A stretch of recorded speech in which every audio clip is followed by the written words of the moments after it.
Gregory. Here. Councilmember Waring. Yes. Councilmember Seekings. Here. Councilmember Shade. Councilmember Regal. Councilmember Moody. Here. Councilmember Wilson. Mayor Tecklenburg. Here. And now, if anyone would like to join us, Councilmember Wagner will lead us in an invocation and then the Pledge of Allegiance.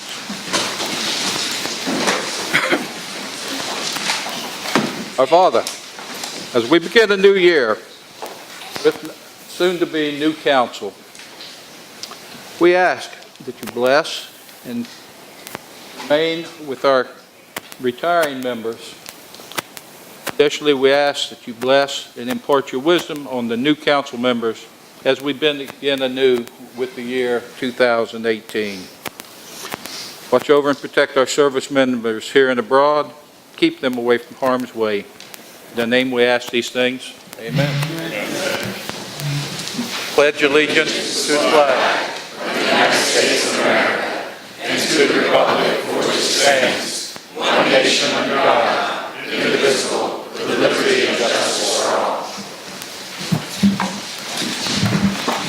I want to welcome all our guests here tonight. Thank you for coming out for this first of the year meeting and swearing in of new members. I would share with everyone, this may sound obvious, but if the unlikely event that we needed to leave the building, these are our two exits. There's an exit up there for you folks in the balcony, and there's one door over here to my room to the right. But we've all got to go down these two stairs here from this floor. Do not use the elevator. And then there's the one stairway out the front door, and we'd all meet in the park, just in the unlikely event we needed to all vacate the building, just to let you know. So next, I'm going to call on our clerk to read the certification of election results from last November's election. Madam Clerk. State of South Carolina, County of Charleston, City of Charleston Election Commission's certificate as to the result of the municipal general election held November 7th, 2017. We, the undersigned commissioners of the City of Charleston Municipal Election Commission, State of South Carolina, make and declare the following return of votes cast in the municipal election to elect the offices of City Council in Districts 2, 4, 8, and 12. And the Commissioners of Public Works. City Council District 2, Kevin Shealy, 629, was elected. Rodney Williams, 204, write-ins, 1. City Council District 4, Robert M. Mitchell, uncontested, was elected. City Council District 6, Amy Brennan, 411, William Dudley Gregory, 410, write-in, 7. City Council District 8, Michael S. Seekings, uncontested, was elected. City Council District 10, Harry Joseph Griffin, 403, Summer Massey, 440, Dean C. Regal, 174. City Council District 12, Carol Jackson, 777, was elected. Kathleen G. Wilson, 566, write-in, 3. Commissioners of Public Works, Thomas B. Pritchard, uncontested, was elected. General Bond Referendum Charleston, in favor of the question, 6,050. Opposed the question, 2,561. Certification of the November 19th, 2017 municipal runoff election. We, the undersigned commissioners of the City of Charleston Municipal Election Commission, being duly appointed, hereby certify the following as results of the November 21st, 2017 municipal general election runoff to elect the offices of City Council Districts 6 and 10 as set forth below from the attached official results tally sheet. City Council District 6, Amy Brennan, 452. William Dudley Gregory, 483, was elected. City Council District 10, Harry Joseph Griffin, 446, was elected. Summer Massey, 347. These are the results signed by the Municipal Election Commission Eli A. Polyakov, Chairman, Truett Nettles, Commissioner, and Cecilia Rogers, Commissioner.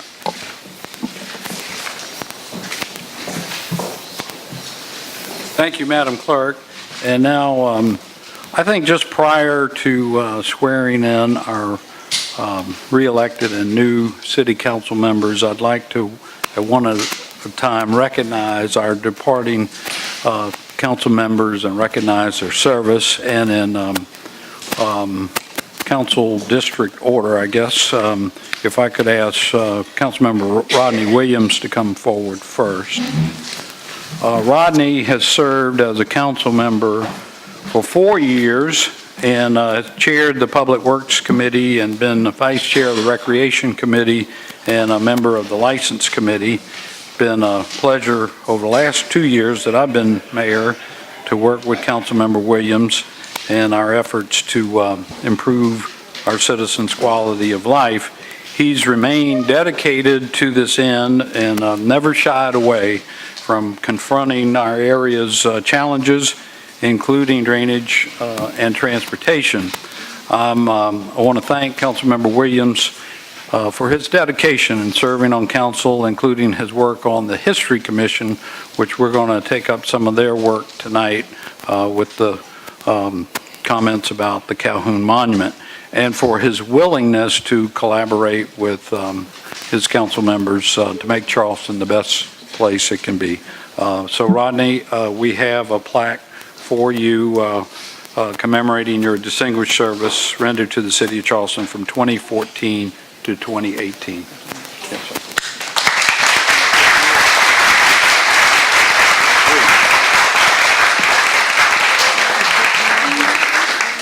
Mr. Mayor and Council, thank you. I've been humbled to serve for the past 4 years, and I'm proud of my efforts to give the best constituent service to District 2. We have made progress. The West Ashley Revitalization Commission, the Waring Senior Citizen Center, $76 million spent in projects in West Ashley, the Church Creek Basin, the Resiliency Department, and the new Harris Theater soon to be coming in the West Ashley Circle. Our number one issue, in my opinion, is the flooding in the entire city. I challenge all new members of City Council to work as a united city to solve this problem and other issues. And to the greatest staff in America, thank you. Mr. Mayor, members of council, it's been a pleasure to work with you.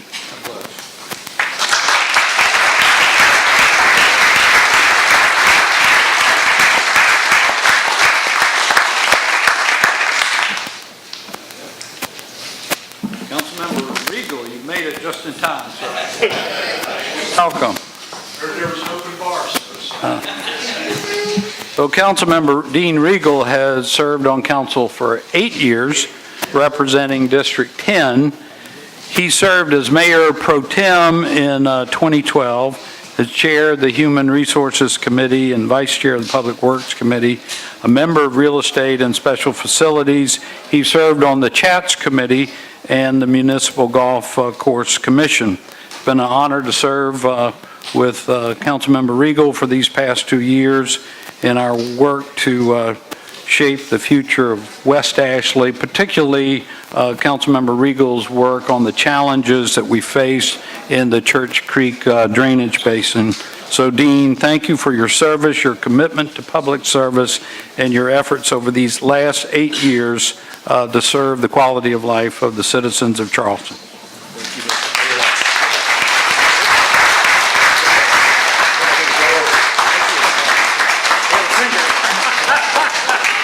Like you lost your razor. I did lose my razor. So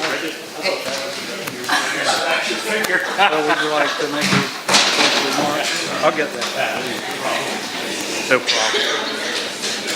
It was funny. Oh, that was funny. Well, thank you, Mr. Mayor. It's been a tremendous honor and privilege to serve the great citizens of District 10 all these many years. It's been a journey. Oh, in the mic. Don't these words of wisdom, we don't want to lose those, sir. Again, it's been a great honor and privilege to serve the constituents of District 10 and the great city of Charleston. You know, Mr. Mayor, it's been a journey. I've had the privilege of serving under one terrific, great mayor, Mayor Joe Riley, and a second mayor who is going to be terrific and great in Mayor John Tecklenburg. I has also had the honor of serving with many, many great citizens of Charleston, the various departments, our safety, fire, police, all the challenges we've had over the years with the floods and some of the social events that we've had, and it's been marvelous. Of course, as many of you know, I did not run for re-election because my wife and the grandkids were living in Somerville and Berkeley County. Even though I was in the election, I did not knock on any doors or make any phone calls, but I was thrilled to see the outcome. The outcome of Harry Griffin winning, who will be sworn in later tonight. I know Harry's family.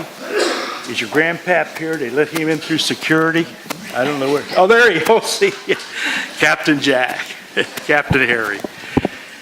A lot of years of public service. You're a Citadel graduate. Marvelous, marvelous personality. I'm so proud of you winning, even in the teeth of the charade of being supported by some irrelevant former councilman Larry Shirley and Aubrey Alexander.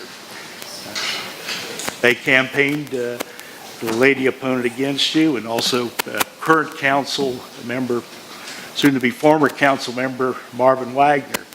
And you prevailed through them all, and you've ended up in a wonderful, wonderful landslide victory. I'm so proud of you. Really am so proud of you. In conclusion, I want to reach out to my personal friends, Bill Moody and Keith Waring, if I could, gentlemen.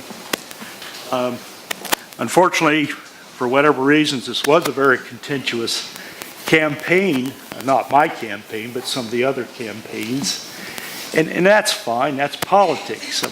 My neighbor, my good friend, Bobby Harrell, always told me, he said, Dean, you got to remember, politics in the great state of South Carolina is a contact sport. And we demonstrated that. But the reason I reach out to Bill and Keith is I have tremendous respect for you gentlemen. And I really pray and ask that you provide the leadership, direction, and guidance to this great city in the future. We have so many challenges ahead of us, and it's too many to even reiterate tonight, but you know what they are. And with your great skill set, I just pray that you grab the rudder of this great ship and work with Mayor John Tecklenburg and take us in the right vision down the road. Again, I'd like to thank all the voters and constituents of District 10, the great city of Charleston.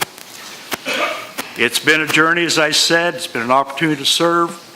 And I wish you all a great, great year in 2018. Thank you. Thank you. Thank you. Thank you. Is that everything? Okay, that's good. Good. Except our finger. Thank you. Thank you. Councilmember Kathleen Wilson, please come forward. Councilmember Wilson has been a council member for 12 years, has served the longest of those retiring. She served as Mayor Pro Tem in 2008 and chaired the Public Service Committee, a member of Traffic and Transportation, License, Recreation, and Special Facilities, and served on the Charleston Museum Board of Trustees. I want to thank you for your service over a decade on Charleston City Council. I think our fellow council members all know the commitment of time and energy that goes into serving our city as a member of City Council, and to do this for 12 years has really been a great effort and a great service to our community. Her contributions over the last 12 years range from her work on the Traffic and Transportation Committee, which the chairman at the committee meeting this afternoon remarked as to her great service on that committee, and also as the chair of our Public Safety Committee. Public safety really being, at the end of the day, the number one function of our city government to keep us safe, and she's been the leader of that committee. So thank you, Councilmember Wilson, for your work. You've made our city a safer place and a tremendous amount of commitment and service to the citizens of Charleston. Thank you very much.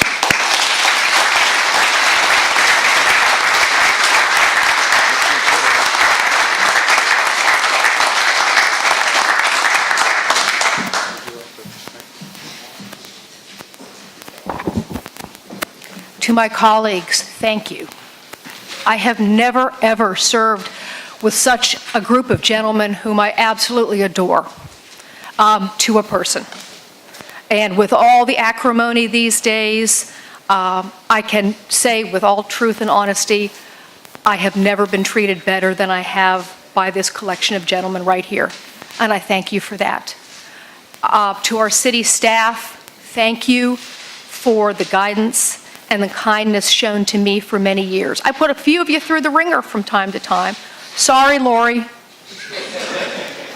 but I won't stop. If Robbie Somerville is here, I put him through the ringer a few times, but special bond because Robbie understands shoulders because he pitched. So, you know, he could see things from the shoulder perspective. Laura Cavanis, thank you very, very much. Francis Cantwell, thank you very much. And to all of you. And I probably shouldn't have started naming names because I'm going to leave people out and that sort of thing. To my colleagues, please keep up the fight. Please never settle for mediocrity. We need to, a city is more than a litany of campaign promises. It's a living, vibrant city that deserves everything we can give to it. And I ask you to please keep that up. Don't ever let the standards drop. I think sometimes the good Lord removed me from this because there are bigger, better things.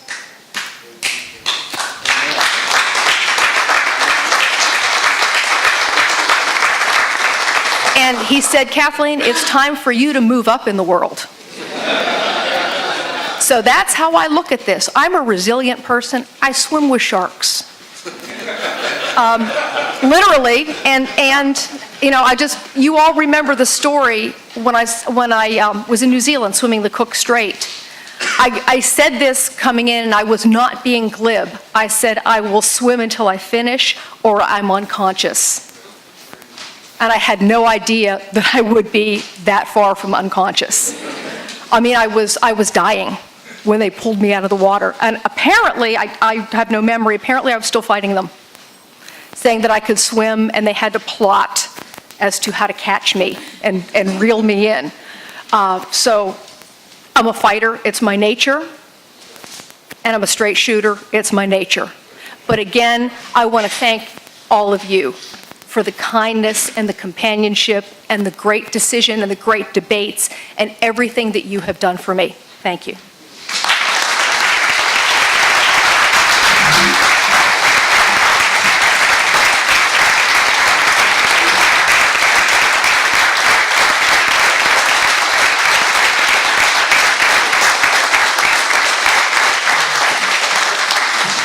Councilmember Wilson may swim with sharks, but she was the only member of the fair sex on our council, and I would like to present you also with some flowers. Thank you.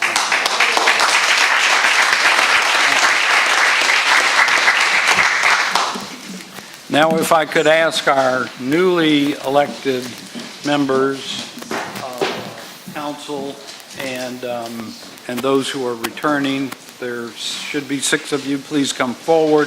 If you have a family member that you would like to join you to hold a Bible for you, for example, while we give the oath of office, please come forward. And that would be Harry Griffin on District 2, Robert Mitchell returning District 4, Dudley Gregory, returning District 6. I'm here, right behind you, Mayor. There you go, Mike Seekings, he doesn't have an opponent there. And Carol Jackson. Y'all please, if we can, squeeze that way, y'all. That way. And because we got more coming up this way.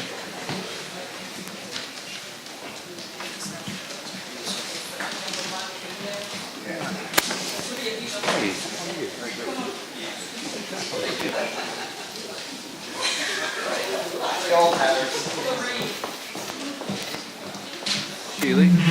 Okay. Place your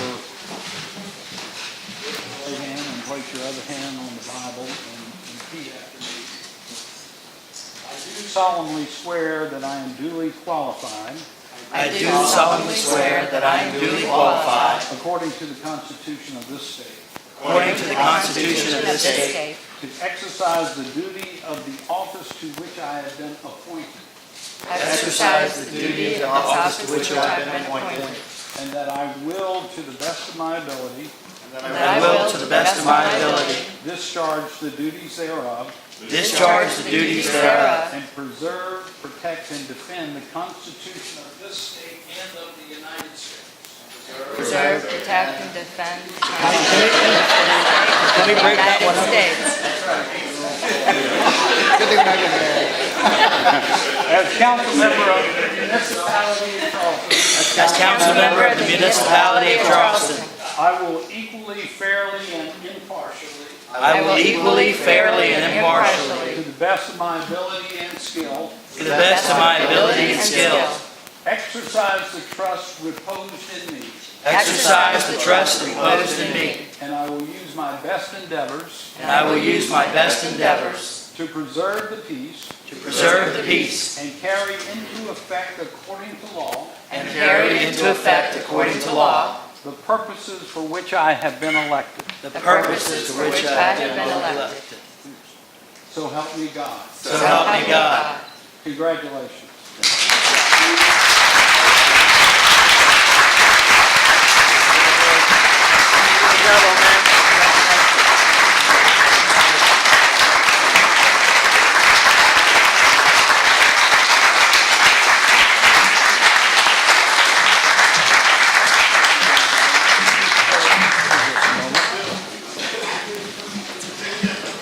So, he's getting his briefcase. He's prepared for work.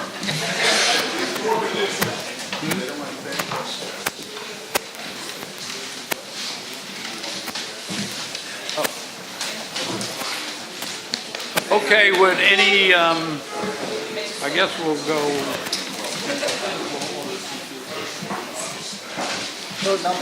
Kevin, go first. Okay. Councilmember Sheely, would you like to address the council, please? Yeah, just want to say thank you to my family, and sorry, family gets me, you know. And happy birthday to Ashlyn. Ashlyn grew up with Councilman Griffin, and she just turned 22. So she's caught back up with him, but they grew up together. But I want to thank you for what you're going to do as far as helping me as a city council person.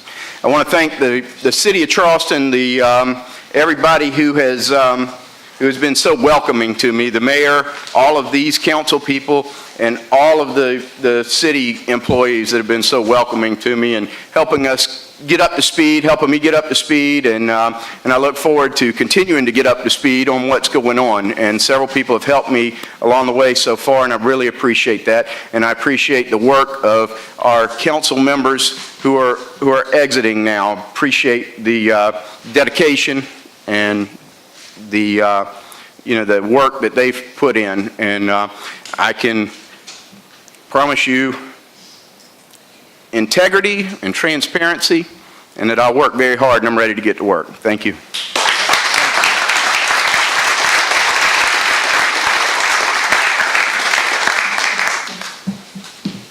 So I fell down a little bit on the job. I'll be right there. I wanted to let folks know a little bit about Kevin, and I should have done that before he spoke. He's a lifelong West Ashley resident, businessman, and community volunteer. He served as a youth sports coach at St. Andrews Playgrounds and the City of Charleston for many years. He gives back to the community through his Elks Lodge and the Rotary Club. Through these organizations, he mentors and is an advocate for youth literacy, water safety, and drug awareness. He serves as an outside advisor to the West Ashley High School Interact Club and neighborhood cleanups and Special Olympics volunteerism. He graduated from Middleton High School and Newberry College and began his professional career in public service as manager for Charleston County Parks and Recreation. He served as the assistant athletic director at Charleston Southern University, where he managed all business operations, and 20 years ago entered the insurance business. Kevin, we welcome you to this council and look forward to working with you. And I don't have any bios on our returning members. I guess I know you so well, I'm not supposed to. Councilmember Mitchell represents District 4, and how many years now have you served, Councilmember Mitchell? Quite a few? 14? Yeah. So, Councilmember Mitchell, would you like to address council? Just quickly, I would say to my colleagues that's leaving, I'm going to miss you all, but things have to go on. And to my new colleagues, we're going to work together to make the city of Charleston the best place to live. We have to make sure that we're working for everyone in the city of Charleston. That's everyone. And you will find on council that's what I preach, and that's the way I do. I'm looking at not just individuals, but the whole city of Charleston. It's only one city. So we have to make sure that we look after the underserved, the people who needs us the most too, and others. And that's one thing that I'm very, very strongly looking towards you all to help me to do this. We have a lot of challenges before us, and I think if we work together, we can overcome any challenges that's come before this council. So just make sure that in your heart, when you pray, now I'm a believer of God, and that's who I believe in. I'm not saying what you believe in, but that's my belief. And God placed me here to be a servant, and that's all I'm here as a servant for my brothers and sisters, and that's everyone. And that's the way I live, and that's the way you will see me on council. Thank you very much.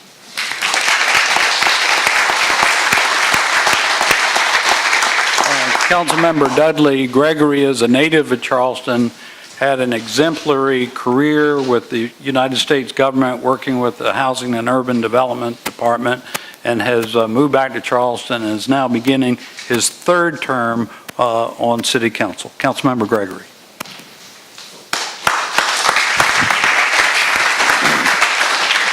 Thank you, Mayor. There's an old African proverb that says, "You buried me, but you forgot that I was a seed. Still I rise." Good evening, and first I'd like to give thanks to God for this opportunity to serve this wonderful city and district just one more time. I'd like to thank District 6, who voted for the color competency and not the color of skin, and making gender subordinate to experience. I would like to thank my campaign. Trust me, there weren't many of us. There were about 3 or 4 of us, one of whom is here, our field director, Peter.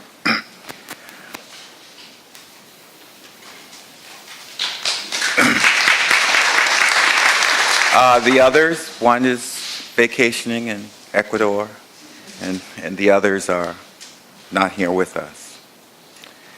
But I'd like to say also thanks to the staff of this city, because without the staff of this city, none of us could prosper.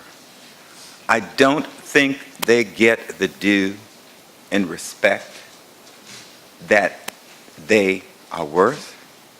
But I'm here to say, without you, I'm nothing. We've had many issues, and my mantra still is the water stupid. And thanks to Laura and public service in particular, we've been able to address many of those problems. You have an outstanding crew. The runoff, of course, required an expansion of our limited staff. That's when so many people came to our rescue. 4 was not enough. I think it was Malcolm Gladwell's book that talked about the outliers, and that it takes about 10,000 hours before anyone can become proficient in anything in their quest. I think after 8 campaigns, hopefully, I've earned that status. Perhaps I'm not ready to consider another One Charleston run, but our mantra still remains, it's the water stupid. District 6 is the prize. The largest development in this city, called West Edge, is going up. I've been a part of that since 2011. That will create thousands of jobs for our city.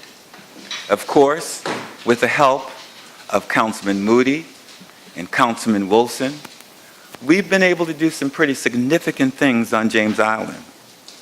Case in point, the moratorium, the Folly Road overlay, the Rethink Folly Road. The Folly Road overlay will decrease considerable density on the island. We've done work in Wagner Terrace. There's a roundabout going at Camp Road in Riverland. The Long Borough Park is still under negotiations. We finally, after all of my life, will have a draining solution at President and Fishburne, a drainage solution at Sumter and Ashley. Thanks again, Laura. We've increased the mills to try to make sure that we have additional dollars for drainage. We've created the Emmanuel Way Memorial District. We've created the Memorial Park, and I can go on and on. In closing, I commit to the residents of District 6 that I will not allow outsiders to influence my decisions. Outsiders like Better Charleston, outsiders like the Livability Pack, outsiders like Save James Island. I will do always what is best for the citizens of my district and the citizens of this city. Again, I thank District 6 for voting for the color of competency and not the color of skin, and making gender subordinate to experience. Life is truly incredible, and I look forward to working with the administration and working with my colleagues to continue to make us one Charleston and one of the best cities in the world. Thank you.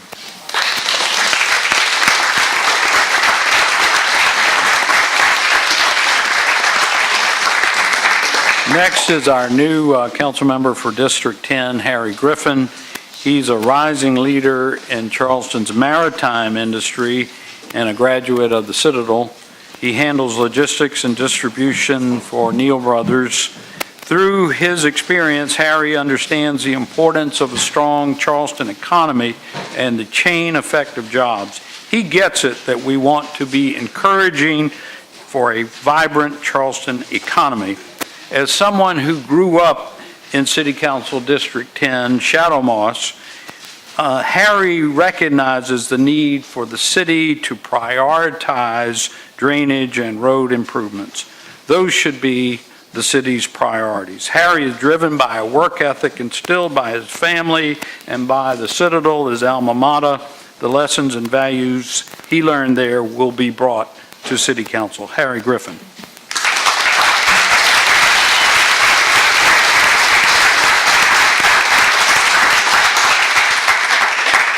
I want to say first that I'm absolutely humbled to be here tonight and to serve for the next 4 years. And I want to say thank you to everybody here tonight, because I know why you're here. It's not because who is not coming into office or who's leaving. It's because we all love the city of Charleston, and we want to make it the best city in the world. I want to first thank Councilman Regal for 8 years of service. You will be a tough act to follow, but I will do it with the best of my ability. I want to thank my family for supporting me since I was a little boy. To my parents, thank you for allowing me to dream. You always told me I could, and that fire still burns in me today. I want to thank my grandparents for making Charleston home, and I especially want to thank my grandfather for serving in our Charleston Fire Department for over 30 years. People like you, our emergency personnel, and the brave men and women who fight for our country have given me the opportunity and the blessing to serve my community. I want to thank my friends. Most of them are sitting up top here tonight. They're like me, they're rarely on time. But we're just out in the world trying to work, and I appreciate them for taking time out of their tough days to come here to support me. They held up signs, they came to every function, and they encouraged me to keep working when the days were tough. They're the best friends a guy could ever ask for. And finally, and most importantly, I want to thank the constituents of District 10. The people I serve are truly the most amazing on the planet. Today, I take an oath to protect and serve them with integrity and honor. And I will protect them from harm, and that includes preventing future flooding in the Church Creek Basin for generations to come. I will serve them by improving infrastructure and standing with them as we make sure the residents of West Ashley are never neglected again. We must be a priority as West Ashley continues to revitalize and as we work to fix the problems caused by overdevelopment. I am here to serve you, to work for you, and to protect you.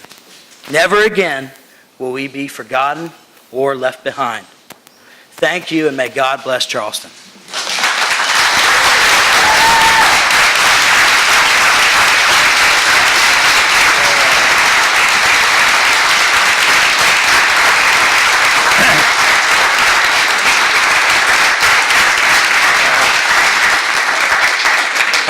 Harry, as you can see, we welcome you with open arms, and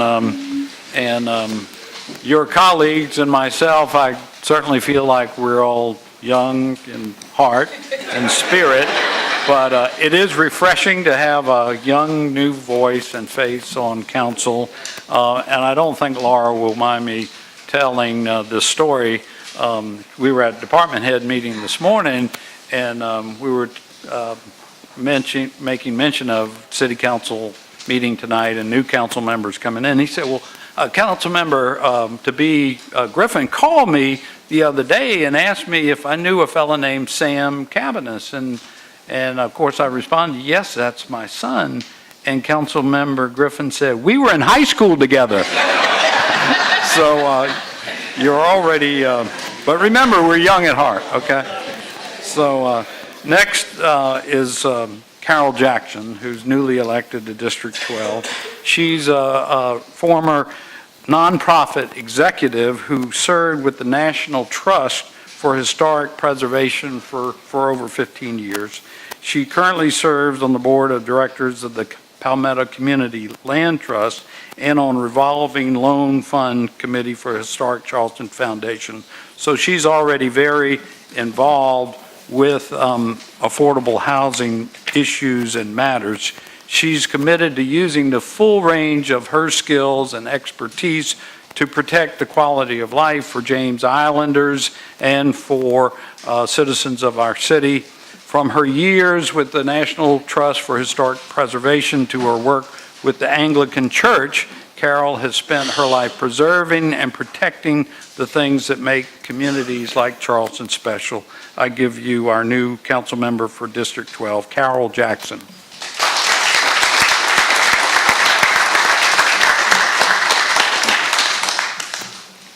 Thank you, Mayor. Yes, I'll be brief, but I do want to just say a few things that I've been thinking about over the last few days.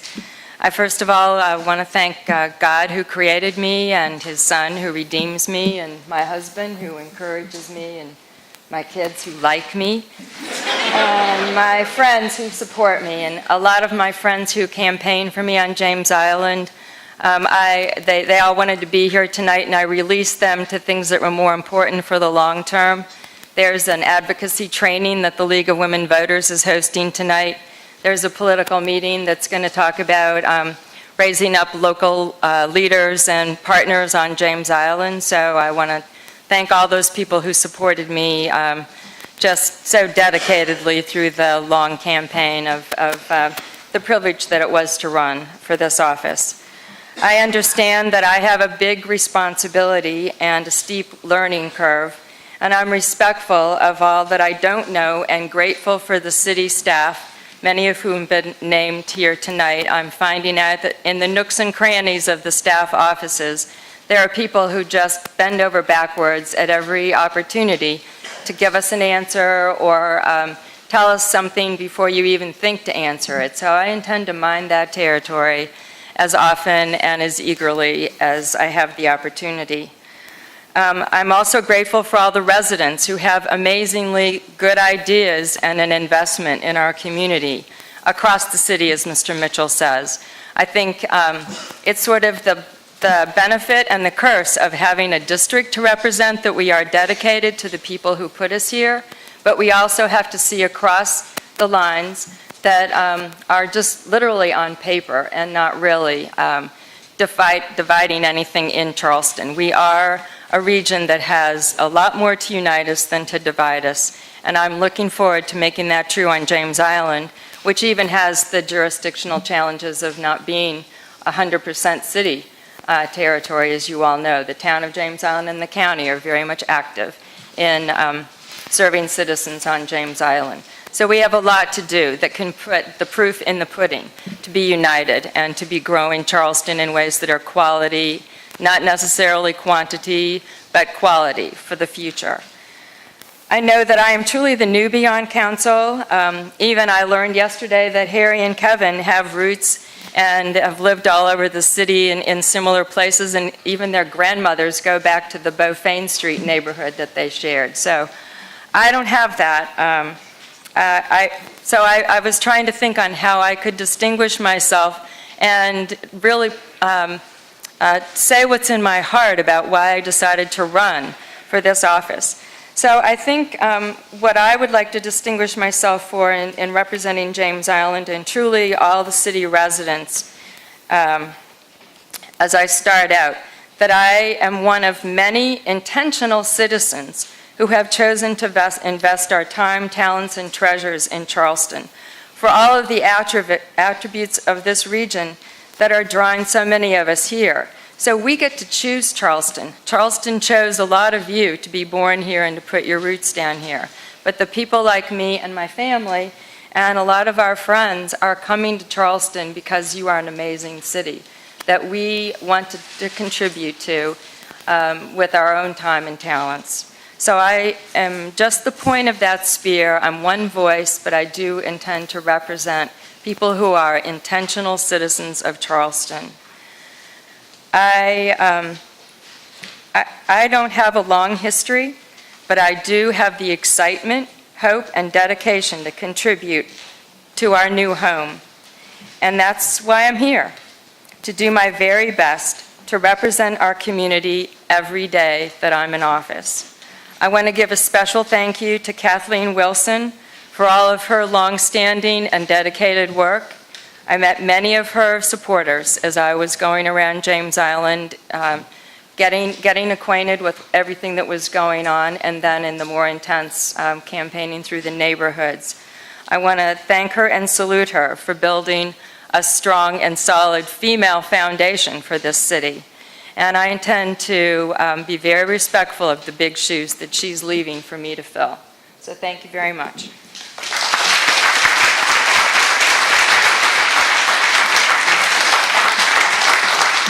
So last but not least, we have returning Councilmember Mike Seekings, who has served now for 8 years. So in addition to getting reelected, Mike served as our mayor pro tem last year, and I want to thank him for always being willing to stand in for me and for the city as appropriate, and always doing it so honorably and admirably.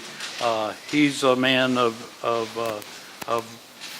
great intellect. He's an attorney, but here's a fact you probably didn't know about Mike. His first degree was in geology.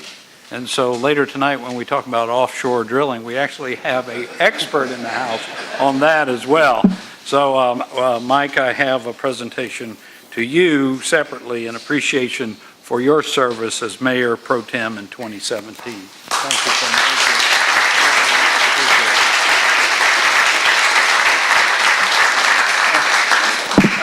Thank you, Mayor, fellow council members, newly elected council members. Ladies and gentlemen, I'm going to be brief. I ran unopposed this time, so I don't need a whole lot of time. My good friend, Councilmember Gregory, gets plenty of time because he had to go through a runoff. I just went one through.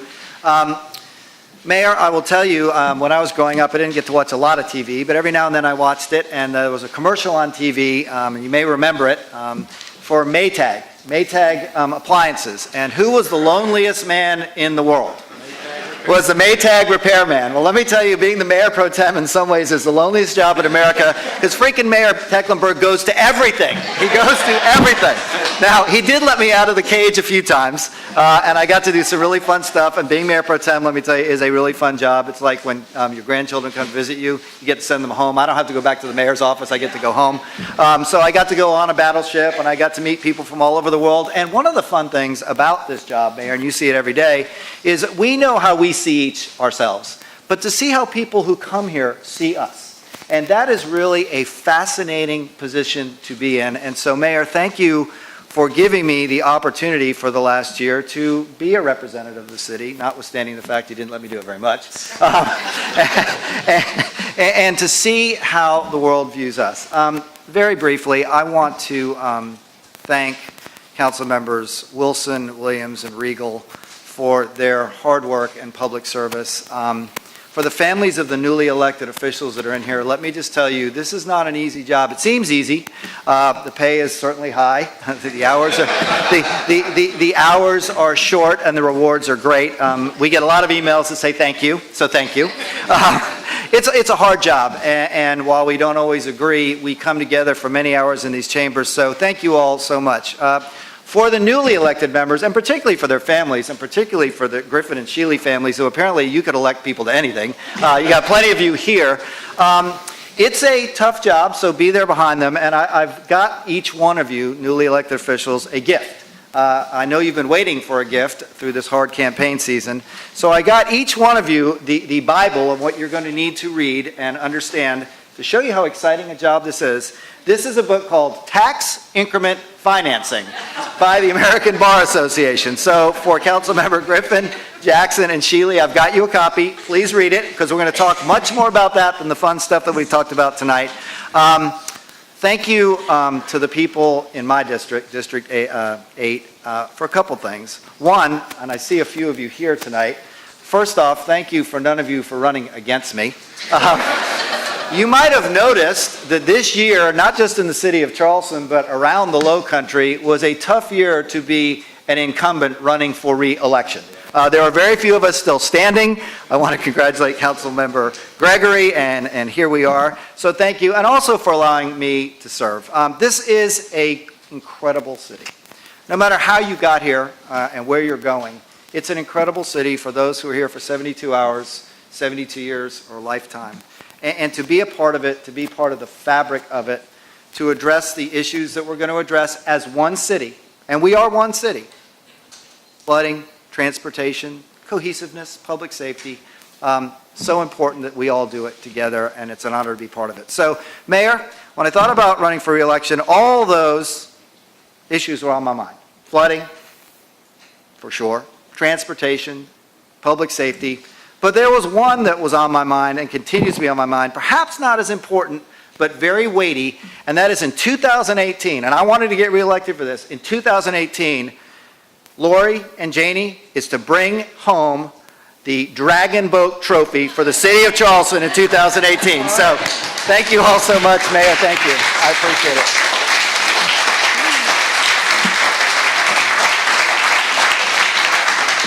So, thank you, Councilmember Seekings. And our new council members, Griffin, Jackson, and Shealy, if you have any trouble going to sleep at night, just pull out that tax incremental financing. It'll do the trick, I assure you. Next, I just want to make a couple announcements about our city council committees, and Mayor Pro Tem appointment for next year is our longest-serving council member, a voice of wisdom often on this council, and that is Councilmember James Lewis, who has now been with the city over 20 years on city council. James Lewis, would you stand to be recognized? And if you...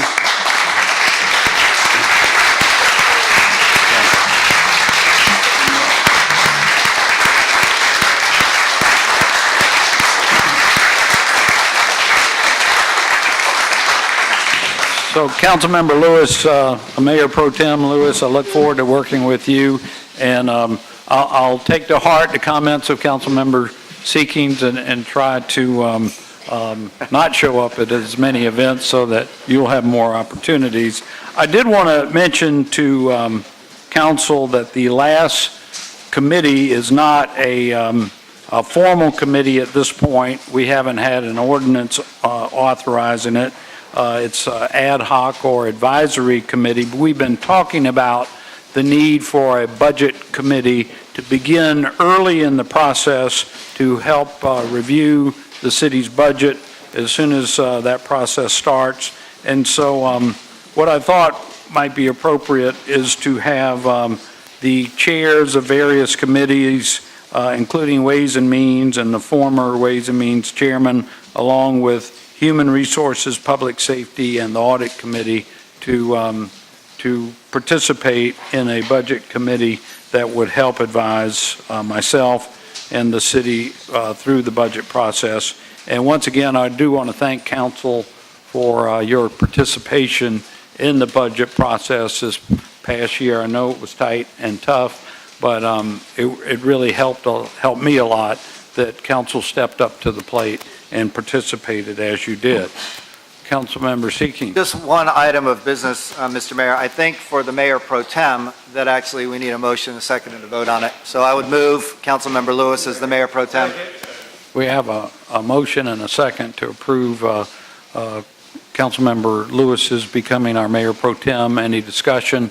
All in favor, please say aye. Aye. Any opposed? The ayes have it.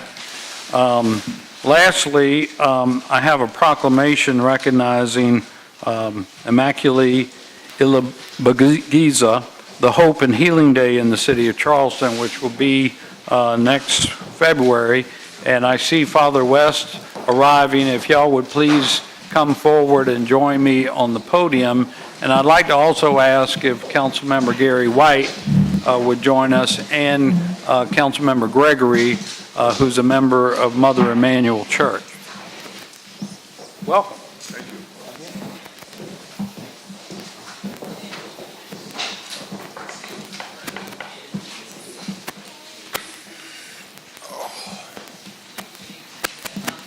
So, you may have seen a picture of this wonderful woman in the lobby downstairs. I think it was in there as folks were coming in.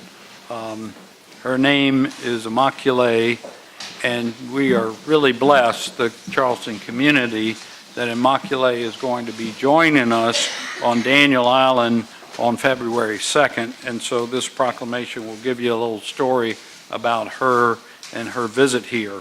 So whereas the City of Charleston wishes to recognize Immaculée, an internationally acclaimed peace and reconciliation advocate, upon her first visit to Charleston this coming February 2nd, to speak at an event entitled Immaculée Ilibagiziga on Faith, Hope, and Forgiveness, sponsored by St. Clair of Assisi Catholic Church, and Father West here is the pastor of St. Clair of Assisi, and many of those with us here tonight, including Councilmember White, are members of that congregation.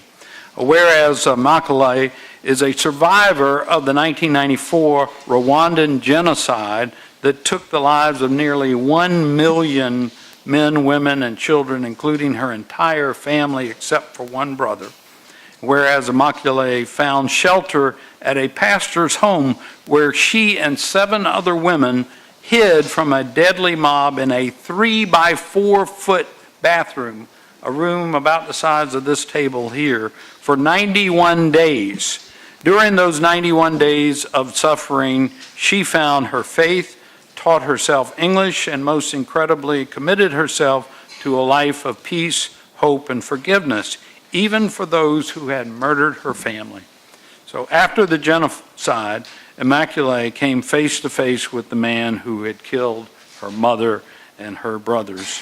And though she had endured months of physical, mental, and spiritual suffering, she was still able to offer the unthinkable, telling the man, "I forgive you." Her words in this regard reflect the same sentiment expressed years later right here in Charleston, South Carolina, by many of the heroic survivor family members of the Mother Emanuel 9. And whereas in 1998, Immaculée immigrated from Rwanda to the United States, continuing to work for peace through the United Nations, during that time she shared her story with co-workers and friends who were impacted by her testimony that they insisted that she write it down. Her first book was released in March 2006 and quickly became a New York Times bestseller. She has received 5 honorary doctoral degrees, written 7 books about her faith, and is recipient of the Gandhi International Award for Reconciliation and Peace. And whereas this momentous event featuring her is made possible for our citizens by St. Clair of Assisi Catholic Church, which is pastored by Father West, I encourage all our citizens to celebrate reconciliation, healing, and respectful dialogue while focusing on forgiveness and love for all humanity. And therefore, I, John J. Tecklenburg, Mayor of the City of Charleston, on behalf of City Council and all of Charleston, hereby proclaim this coming Friday, February 2nd, next month, to be Immaculée Day of Hope and Healing. And I would ask Father West if he would like to come forward and address us with a few words. Father. Thank you, Mr. Mayor. Thank you, ladies and gentlemen of City Council, for this wonderful proclamation. We are indeed humbled and honored. Just very quickly to tell you about who it is we are. We are a Catholic parish that was established not quite 4 years ago on Daniel Island. We're about 2,200 members at this moment. We have a church, not a church building. We use the facilities at Bishop England High School until we begin construction, and hopefully that'll be something we see in about 2021. St. Clair of Assisi was a woman who lived from 1194 to 1253. She was the first woman to follow the more famous St. Francis of Assisi. St. Clair was a young woman of great privilege in her teens. She was all set to be married off by her wealthy parents, and she heard this young man, Francis, preach the gospel in a most profound way she had never heard before. And it so changed her life that she literally walked away from everything she had, much to the dismay of her parents, and created a woman's movement within the Franciscan movement. In fact, as folks in my parish know, she was a bit of a radical feminist, if you will. She was the first woman in the history of the Catholic Church to write the rule for her own religious order. Up to that time, it had always been written by men. And so she wrote the rule and she sent it to the Pope for approval. He made some changes because he thought it was entirely too strict. He sent it back to her. And she wrote back to him, basically telling him to mind his own business. This is the way she wanted it to be done. And so her followers now number about 33,000 throughout the world, the Poor Clares. They are an order that live in cloistered quiet. They're barefoot, they're very poor. but they live the gospel very profoundly, as is the life of Immaculée. Most of you, I would imagine, have not heard of this woman. You will. Many who know of her and have heard her, who are in the millions, many people would agree that she is likely a saint in the making, that this is somebody who, after she goes to her eternal reward, could be declared by the church a saint. Her message is so very powerful. We all remember so vividly and sadly that event of not quite 2 years ago, when we all turned on and heard the news that morning of what had happened at Mother Emanuel. The very shock we heard, and how did we react as a city? We did not riot. We embraced one another, arm in arm. We were solid in our pursuit of peace and forgiveness and reconciliation. And those same 3 unbelievably courageous words spoken by the members of the family in that courtroom, "I forgive you," resonated across this entire planet. And the people of the world saw another way that it could be done. And so that is the same message that Immaculée brings to us in this event next month. But there's another way, a far better way, a far higher way, to forgive, to reconcile, and to understand. You can get information about this event. You go to our website, clare.church, clare.church. It's all there. We would love to have you. Thank you again. God bless you all. God bless you, Mayor. Thank you. God bless you, Council. We're grateful.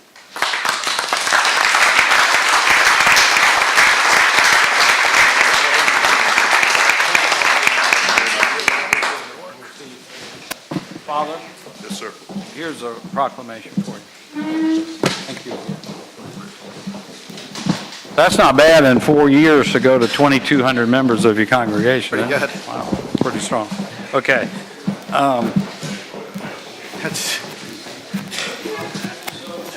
Is our, just to make a comment, if I will, on our minutes. The December 11th minutes were just finished, and we've presented them to you, but we haven't finished December 19th, so they're almost done. We got a little put back by the weather last week and being off a few days. So we'll have that to you next week, and if it's okay, we'll just defer the minutes for the next meeting. Councilmember Moody.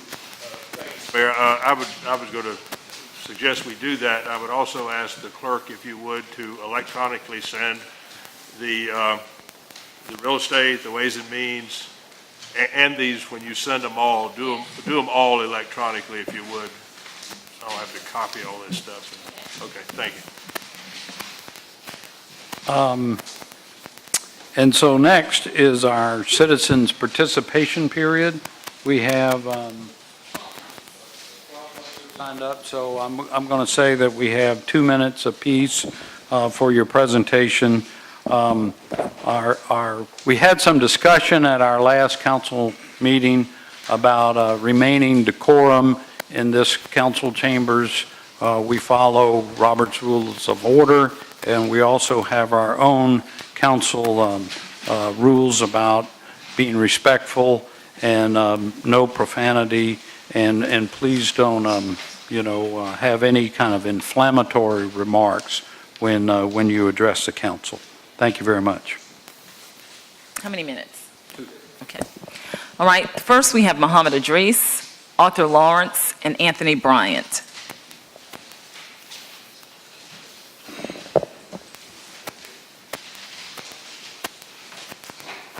Muhammad Idris, Mayor, Council, evening. We are about to celebrate the birthday of the late Dr. Martin Luther King on the 15th of the month, January 2018. My question to this council, who attacked me here at the last city council meeting, is this: how would you like for us to have this celebration beneath a statue of Adolf Hitler and have it publicized as a great and wonderful event? You all will not like that.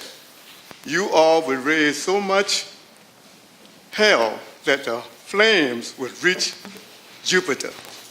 Yet you all had a celebration under the statue of J.C. Calhoun, one of the most corrupt human beings that was born from a woman. And you had it in the month Jesus Christ, the son of Mary, is said to have been born. Shame on you all. And to add to this devilish act, the Mayor John C. Teckenberg put his stamp of approval on the event, saying right here in this chamber, saying he and the chairman and the Chinook group had a good time. And he said this right here while you all were attacking me, violating my civil right. I'm going to take you all to court for this violation of my civil rights and the lie that was said that I committed here at City Council. Enough is enough. Thank you very much. Mr. Lawrence? Happy New Year, Mr. Mayor and Council and everyone here, and hope everyone have a wonderful year and a prosperous one and a blessed one. The senior citizens sent me here tonight, Mr. Mayor, from the west side, and they say wherever there is smoke, there's fire. Someone is trying to propose a bicycle lane from Kennedy Street to Congress and from Noonan Street to Congress and take away the left side of the street parking for a bicycle lane. Those senior citizens who live around that area and all the businesses sent me here tonight say, we do not want this to happen. Do not. Because they wanted me to let everyone call your office and tie the phone up for about several days. But I said, no, let me come here and let it be known that we're not going to tolerate that in any form or fashion.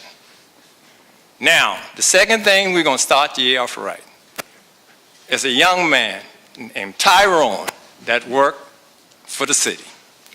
We had a couple of homeless people, and one of them was a veteran. He took him off the street and found a place for him. Tyrone should be amended. He did a fantastic job. Right. And also, we would like to say thanks to Mr. Somerville. We want to say thanks to Ms. Laura Cavendish. We want to say thanks to the chief and all those other individuals that work with the West Side. One thing that Councilman Gregory left out, you do not get elected unless the West Side support you in District 6. J. Arthur Brown, Miranda Holmes, all of those individuals. So I just want to throw that out, the history of the West Side. Thank you. Time. And I appreciate everything, but that bicycle lane to take away, What street was that, Mr. Lawrence? Ashley Avenue, Thank from you. Kennedy Street to Congress Okay. on Ashley, All right. and from Noonan Street to Congress Street on the left side. They want to take away the parking spaces on those streets. We have parking problems now, Yes, sir. and that Okay. can't happen. I just wanted the street. All Thank right. you so All much. right, thank you. Yes, sir. Mr. Thank Brown? Councilman Gregory and Councilman Lewis. They did a fantastic job, and your ombudsman also, Mr. Mayor. Thank you, sir. Point of personal privilege under Robert Rules of Order. Notice given to the mayor. 12/19/17, notice from the IRS Code 6702, use of the 13th and 14th Amendment in speech in assembly to justify violation of the 16th Amendment. IRS Code 6109, giving wrong EIA number, social security number to the banks, Wells Fargo, Bank of America, First Federal, Charleston. Under public safety notice given on April 12, 13, my mother's birthday, by Charleston County Sheriff defaulting all Justice Department certification of identity, carrying 5 years in federal prison, $10,000 to $5,000 fines, violating my 1993 National Voter Registration Act violation, South Carolina Insurance Commission comment, DHEC comment, Public Service Commission comment, the Base Load Review Act, and Keith Bustram, CFO, Charleston County, and I was a former BZA member, HUD certified, SCDOT certified. So I'm here, that's my comment for record. I will be filing in protest a federal complaint on my own, because Motley Rice, basically, and many of in the black establishment, who probably laughing over there at me, basically stating that Anthony Bryan is hateful. Well, hate began in the 13th Amendment, 14th Amendment. The first right to deny Congress. Hate is the premise of that, is where the hate lies. John C. Calhoun was honorable in his time because he was a race baiter. He promoted race baiting. The 14th Amendment, Section 3 deals with the exemption of any type of speech after the Civil War. 14th Amendment, Section 3, look it up. Look that up before you put on the floor to vote on an amendment to combine Calhoun with a plaque. It's in violation of federal law, in my opinion. But Anthony G. Bryant, a political activist close to 20-some years, is concerned about this. 2019 will be the year you will remember, all of you, because I'm fully involved, engaged in the political process. Sorry for the inconvenience. Thank you, sir. So, Mayor, apparently 4 persons came over and talked to Jennifer and said that they didn't realize they needed to sign up. So we'll add that. Okay. All right, so next we will have Mark Knapp, Sharon Wright, Barry Newton, followed by Karen Nash. I'm sorry, Carmen Nash.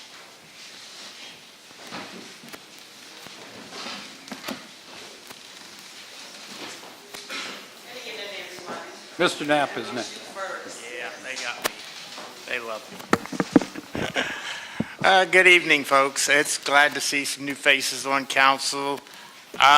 Couple quick things. Our little snowstorm, my sources tell me, and I'm wondering too, apparently the command center that was set up, the only municipality that whined was the city of Charleston with 483 officers on the police. Other jurisdictions were ferrying people to get dialysis and other essential needs, but the city of Charleston just seemed to call in and whine about needing things, which really concerns me. Next, I don't know what happened with all the traffic lights because of the snow. It just kind of, the timing seems to be off on everything. I've seen people out working on them. I don't know whether the cold got them or the moisture or what, but it would be nice to start getting those back in place. And lastly, I'm glad to see that Cajun's kind of fading out. It's long overdue. Those people were horrible for this council. They were some of the worst people that were ever created.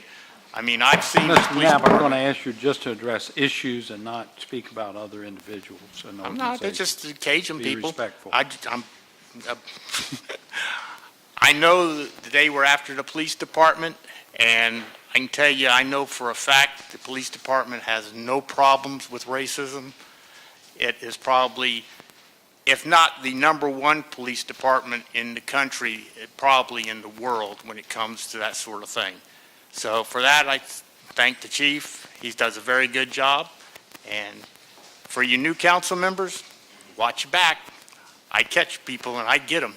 So make sure you stay alert. Thank you, sir. Yes, ma'am. Good evening, everyone, and Mr. Mayor. I'm a resident here in Charleston, South Carolina. I live on America Street. I am having an explosive sewer problem in my unit. I've been calling, trying to get help. They've been coming back and forth, but nothing's been working. And I was just wondering if there's some type of way I can get someone to direct me in the area I need to go in. I have health issues. I can't sleep, I can't eat. I even had one of the flying things that's inside of the unit fly down my throat, and I pray that it didn't swallow it, and I put my finger in my mouth, and I had to throw it back up, and it came into my kitchen sink. So I'm really having a hard time getting the help that I need from the housing unit. So if I can get some help You're with with that. the Charleston Housing Authority? Yes, sir. Would you please state your name and address? My name is Sharon Wright. I live at 8B America Street. I've been there now for approximately 7 years, and I had this problem now for about a little over 5 months. It was the toilet being stopped up. Now it's the drainage, because I'm at the main line, and the sewer runs right in. And when I cut my heater on because of the temperature, heat and odor don't mix, and it really kills me. I suffer with depression and all that, and it's just really driving me up the wall. Thank you. Yes, ma'am. Thank you. We'll have someone come take a look. Hello, good evening. What an honor it was to be here for the bridging ceremony. I send so much gratitude to the outgoing members and so many blessings to the incoming ones. May you fill the shoes that were left before you and expand in new ways. Tonight, I'm here to talk about the Calhoun Monument wording. And I've been following it closely, and I would like to offer my thoughts on the wording and just for your consideration. If I was on the committee, if I was like St. Clair and I was writing stuff, this is what I'd write. This monument to John C. Calhoun, erected in 1896, was the culmination of efforts begun in 1858 to commemorate his career. Calhoun served as Vice President of the United States under 2 presidents, as U.S. Secretary of War, as U.S. Secretary of State, as a U.S. Senator from South Carolina, and as a member of the U.S. House of Representatives.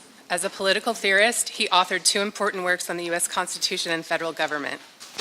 A member of the Senate's great triumvirate, which included Daniel Webster of Massachusetts and Henry Clay of Kentucky, Calhoun championed states' rights and nullification, the right of an individual state to invalidate a federal law which it viewed as unconstitutional. Although Calhoun defended states' rights, he did not defend the rights of his fellow human beings. Unlike many of the Founding Fathers who viewed the enslavement of Africans as a necessary evil, possibly to overcome, Calhoun defended the institution of race-based slavery as a positive good. This statue was erected at a time after Reconstruction when most white South Carolinians believed in white supremacy, and the state enacted legislation establishing racial segregation. These ideas were wrong then and are wrong today. And then it goes on, it says basically the same thing that the History Commission already worded. These are basically their words. I just added a few things and I bolded them for y'all to look at when you go to your next item. And then in the very last paragraph, I added in our cities and states past, because this could be a template for looking at other statues in our city, and some of these events and people were local and some of them were state. And so I think it would be great if we could do a template for other statues as well. Thank you.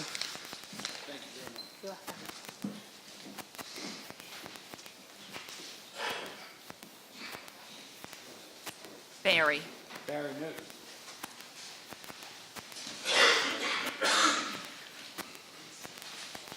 And following Barry, we'll have Edna Taylor, Janetta Taylor, and Timothy, what is this?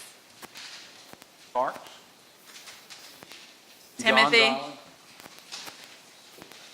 Okay. Want to go ahead, Barry? Thank you. I'm Barry Newton. I'm the manager of the Charleston City Market. I have been for the last 10 years. 35 years ago, I was a market vendor and was a market vendor, open air vendor for over 20 years. During that time, every winter, each of the market vendors were allowed to bring in small propane or even larger propane tanks to each of their booths for comfort during the cold winter months. 5 years ago, the fire marshal contacted the market management and explained to us that those propane heaters are illegal, that they are against the code, and that they were considered very dangerous, and we had to have all propane heaters removed from the market.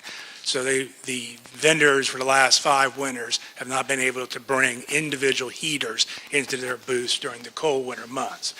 After the fire marshal contacted us, we met many times with the fire marshal and other city officials to try and find a solution, and we were unable to really find a solution that 132 vendors in individual booths could feel heat in a 4 city block area. The city is now wanting to study the issue, and we support that, and I've been working with the vendors, getting ideas and studying costs, studying procedures that will be needed by the fire marshal, and we hope within about a month to have a full report for the real estate committee that will detail a couple of solutions that include vendor input, that include costs, that include safety, and that hopefully will be approved and funded. Thank you. Thank you, sir. Taylor's here. Ms. Taylor, Edna Taylor? Oh, there she is. Hey, Ms. Taylor. Okay, to the mayor and city council, we thank God for the way the market, it looks very nice, but we have some other vendors here. And when you think about 5 years of sitting in that market and the cold is something. So any little thing, any little heater would help, even if we had the little, even if we just had something like this with just a little tank, it's small, and everybody, I'm pretty sure we all could afford one of these, but it is extremely cold in that market. There really is. My daughter's here. Some of the vendors from the market, would you please stand? My daughter is here, my granddaughter. And all of these people, they work, but to be honest with you, it's freezing. It's really cold. And I thank you, Mayor, and City Council for you all, looking in. But please think, a month from now, arthritis and bursitis ain't playing with none of us. So, if we could just have just a little small and a fire extinguisher. But we have to have something.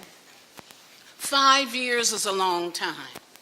Not saying that nobody is trying, but we need some help. Now, in here feel nice, but if you didn't have no heat on. So thank you very much for listening to us. But think about it. When you out in the cold, just remember, we are out there. We need your help. Thank you. Bless you. Right. I was going to say, Ms. Taylor, we won't just think about it. We'll have our fire marshal and our capital projects or our maintenance folks take a look at what we can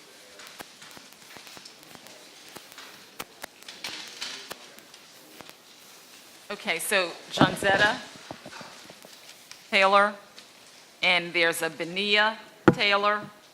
Is that correct? Yes, Benaya.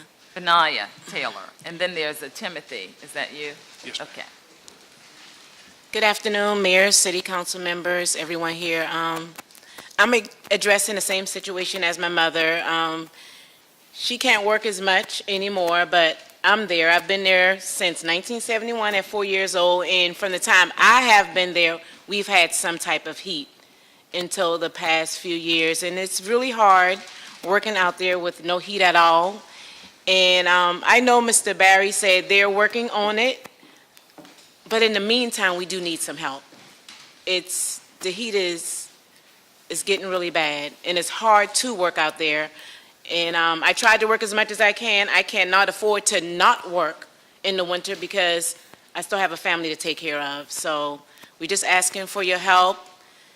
In the meantime, I know getting it rewired is probably going to take a long time, but we just need some help right now.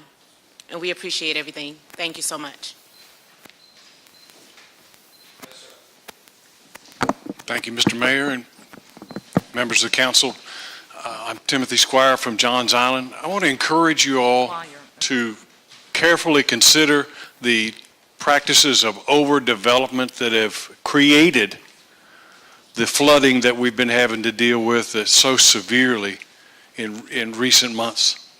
And I want to especially point you toward practices such as filling in with cheap soil such as clay that's impervious to being absorbed and contributes greatly to runoff and adds to the drainage problems. So I want to ask you to look at ways that can become part of regulations, if not city code, to try and deal with these kind of situations in a more permanent way.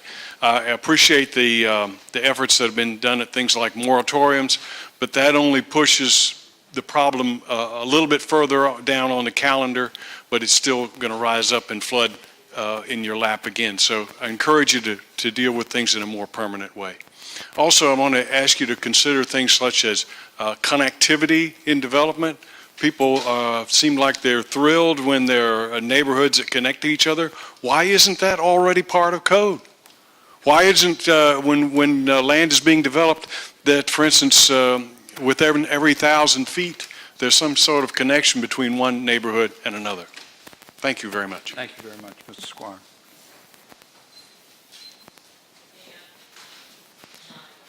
Yes, ma'am. Good evening. My name is Benai Taylor. I'm 15 years old, and I've been working at the market since I was about like 4 or 5 years old. And when I first started working out there, we were able to have like heaters out there. But now that we're not able to, it's making it harder for me to go out there and help my mom. And like, we just can't stop going out there because it's how we live. It's what we do. And so we're just asking that, y'all help us get some heat out there. And while y'all are helping, keep in mind that heater we pass around is indoor rated. So it should be safe for us to have that out there. Thank you.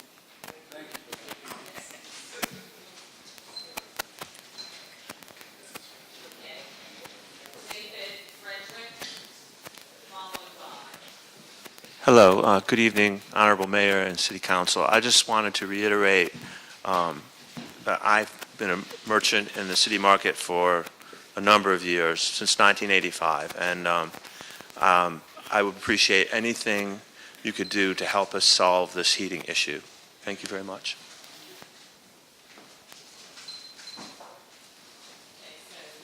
Four names, Brett Berry, Dr. Bobby Baker, Dr. Michael Kogan, Dr. Donald Livingston.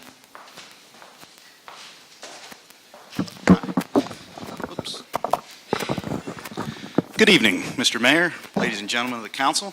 I rise today to speak on the Calhoun Monument, the plaque language. As a student of history, I applaud the mayor for wishing to tell the whole story.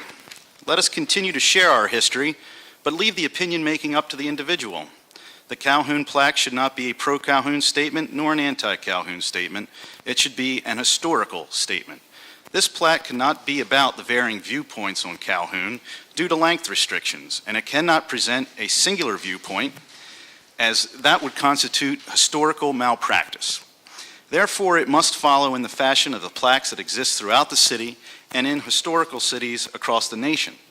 Present the main historical facts linked to the life of John C. Calhoun proportional to his entire body of work.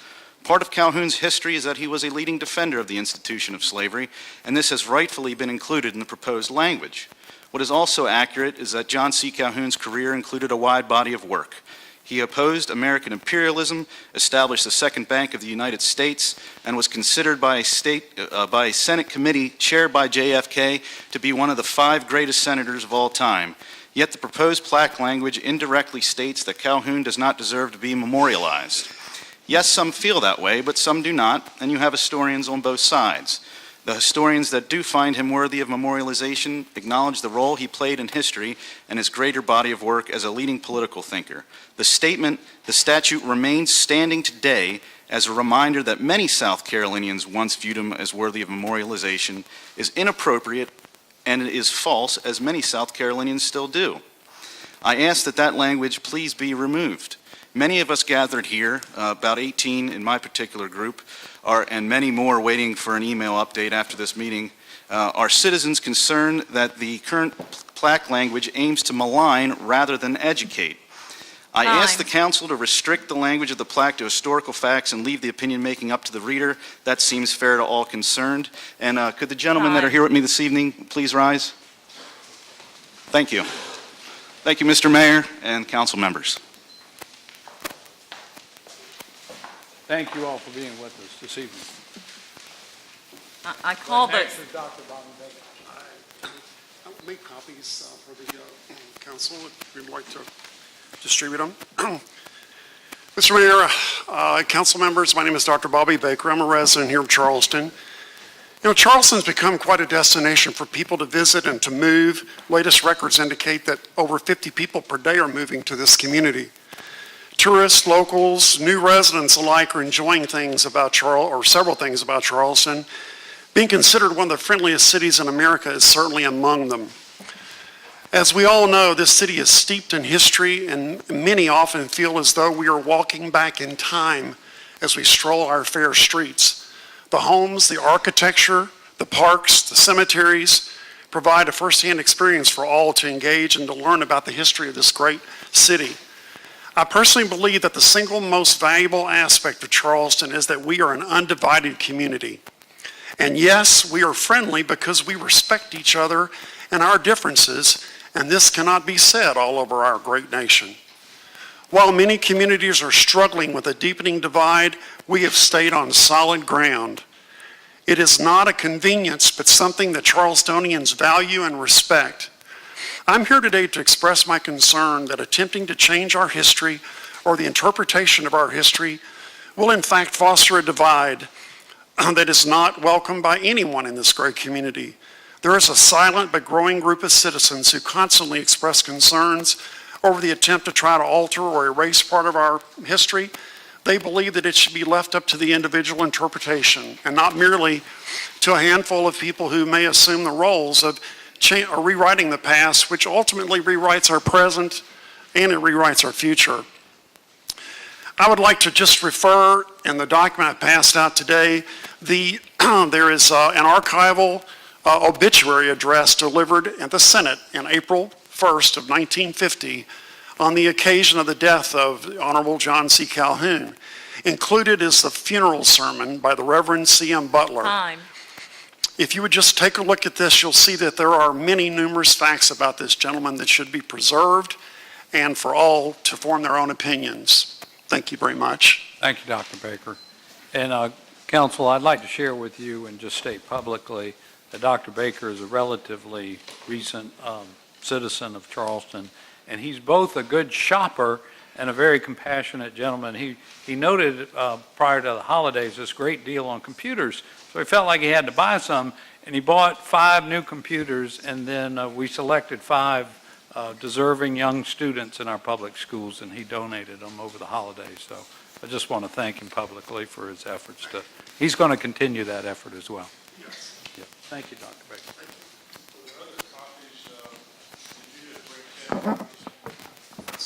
We don't have one either.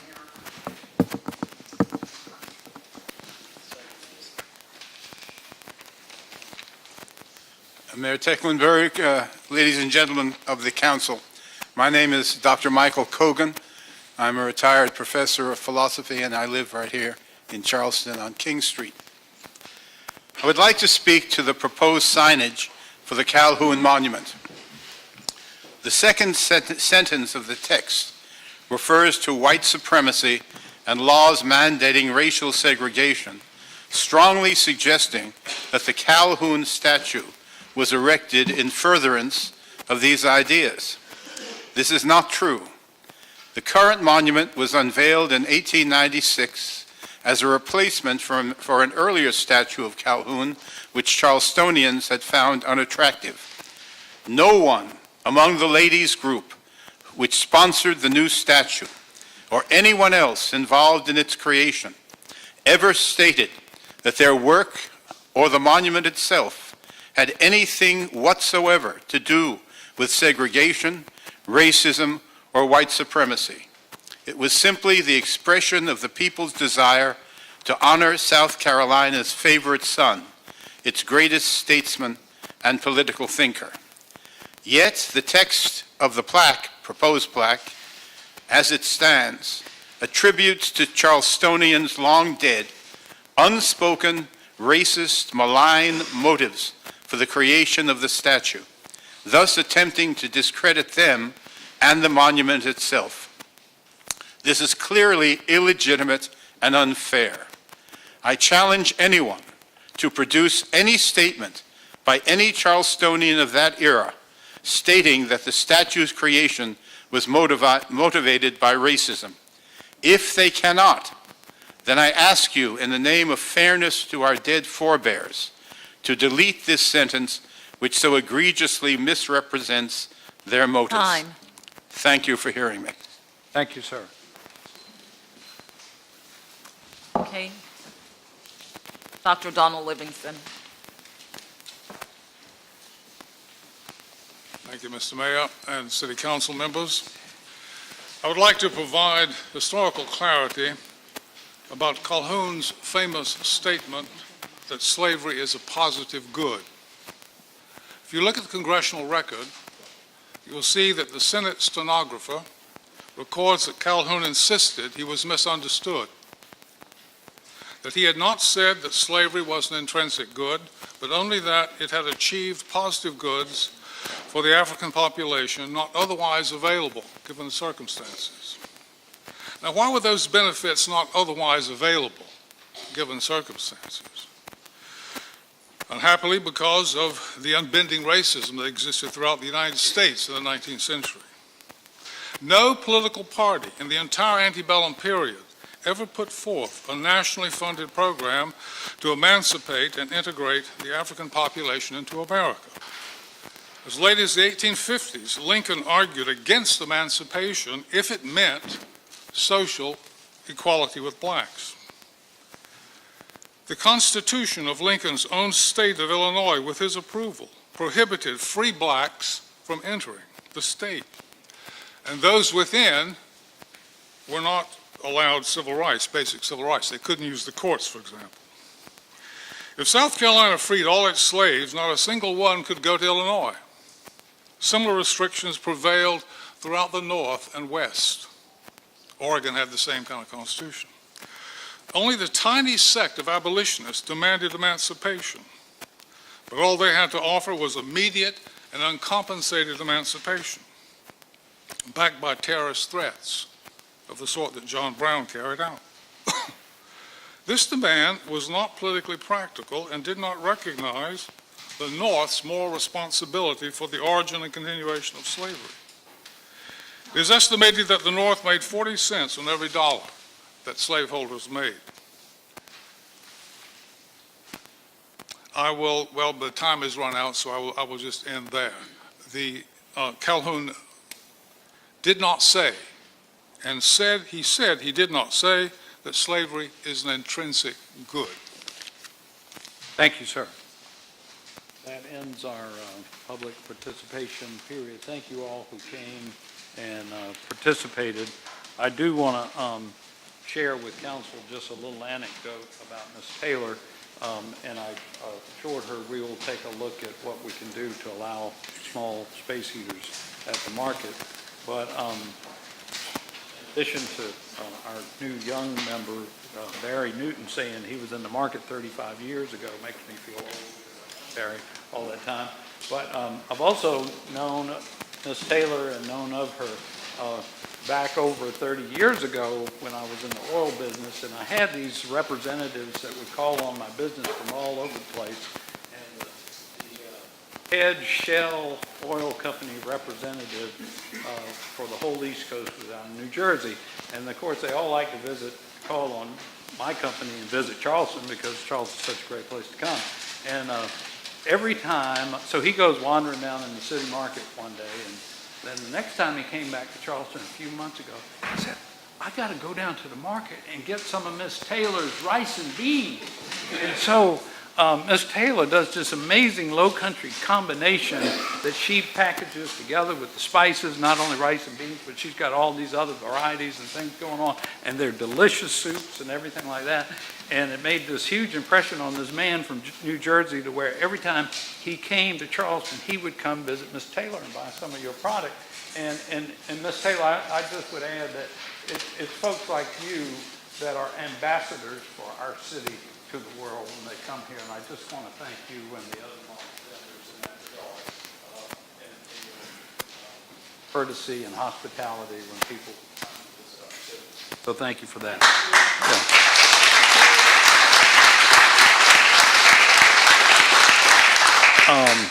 So next we move to petitions and communications, and in fact the first item up is discussion about the approval of language for the John C. Calhoun Monument.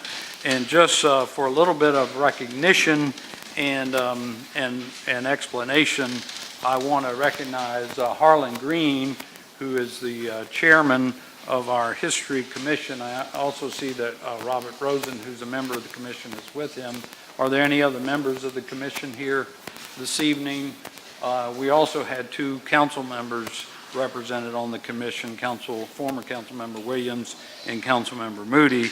And I'd also like to recognize and appreciate the cooperation that the city has enjoyed over the years with the Washington Light Infantry, who owns Marion Square, And General Siegling is here with us this evening, and probably other representatives of the Washington Light Infantry. And in fact, even though they weren't officially on the commission, we asked that the WLI send a representative to the commission proceedings to benefit from their input. So why are we doing all this? I think most folks know, but I just wanted to repeat that I think the issue of adding some explanation and context to Mr. Calhoun's statue really generated from conversations that started after the tragedy of Mother Emanuel Church. Even though these kinds of conversations have been going on for years, they surfaced again. And this is one of those issues, my fellow council members, that it's certainly one where it's true you can't please everyone, and folks have different readings and interpretations of history, and so that leads to some different opinions. But we go all the way from folks in our community that felt it was a fair thing to ask that the statue be taken down and removed, that it was offensive to them. And in fact, in other cities in our country, such removals have occurred. In New Orleans, Mayor Landgraf removed 4 Confederate monuments, and then in Charlottesville a few months ago there was a removal of a statue of General Lee, and that led to violence in that city. So it can be a very contentious kind of debate. So we go all the way from folks that feel that it should be taken down, which, by the way, in the state of South Carolina, according to our reading and interpretation of state law, the Heritage Act, the removal of the statue would not be allowed without the permission of our state legislature. And it was reported in the paper by our Speaker of the House that such an approval would be, the likelihood would be next to zero. So you have that side of the equation, and then folks that would like to do nothing and just leave things the way they are. And so I thought it was fair and appropriate to try to add some context and history and try to tell the full story to the extent that we can agree on it of what Mr. Calhoun believed in, and not just stop there, but to also add history and context to this incredible historical city full of heritage. And so, for example, we are adding signage at Hampton Park, wayfinding signage, so that people can find the Denmark Vesey statue and memorial that is there. It's kind of lost in the woods. We are elevating the Memorial Day sign at Hampton Park that is now lost to sight in the dirt of a flower bed, well-intended, but it needs to be up, and we have ordered from the South Carolina History Commission one of those poles that you mount the plaque on, and we're going to elevate that Memorial Day coming up. And there's a remarkable effort called the Charleston Justice Journey Project that wasn't city funds, but if I may say, I helped raise $10,000 to help them put into place a project that's going to recognize various sites around the city that Barbara Dilligard is leading this effort. Amazing, identifying sites around our city that are important to African American history and heritage, and we're going to create an interactive map and digital presentation where people and visitors can find these sites all through the city. So this is just part, in my view, of adding to the context, adding to the story, adding to the history, and trying to tell the full story of our city's history.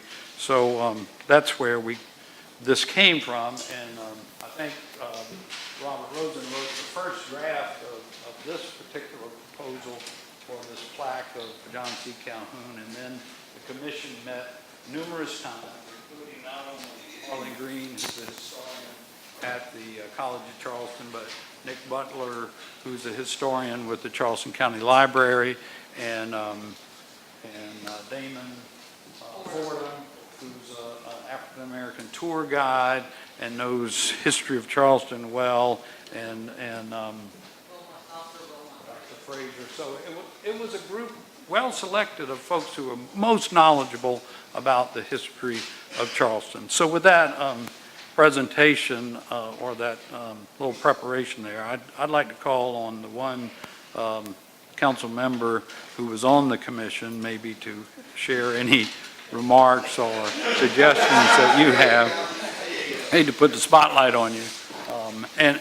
Thanks a lot. And Chairman Green and Mr. Rosen are available if council has any questions that Councilmember Moody would not be able to Yeah, you address. might tell them there were others. There were about 6 or 7 others that About participated. 6 or 7 other members of the commission. And I already asked if there were any other commission members here.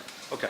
Thank you, Mr. Councilmember Mayor. Moody. I didn't know you were going to call on me. I wasn't going to really say anything about this. I would congratulate Chairman Green for his leadership of this effort. And I know at one of the meetings I sat beside Mr. Rosen, and he actually came forward with some words and then voted against his own proposal, which was kind of impressive.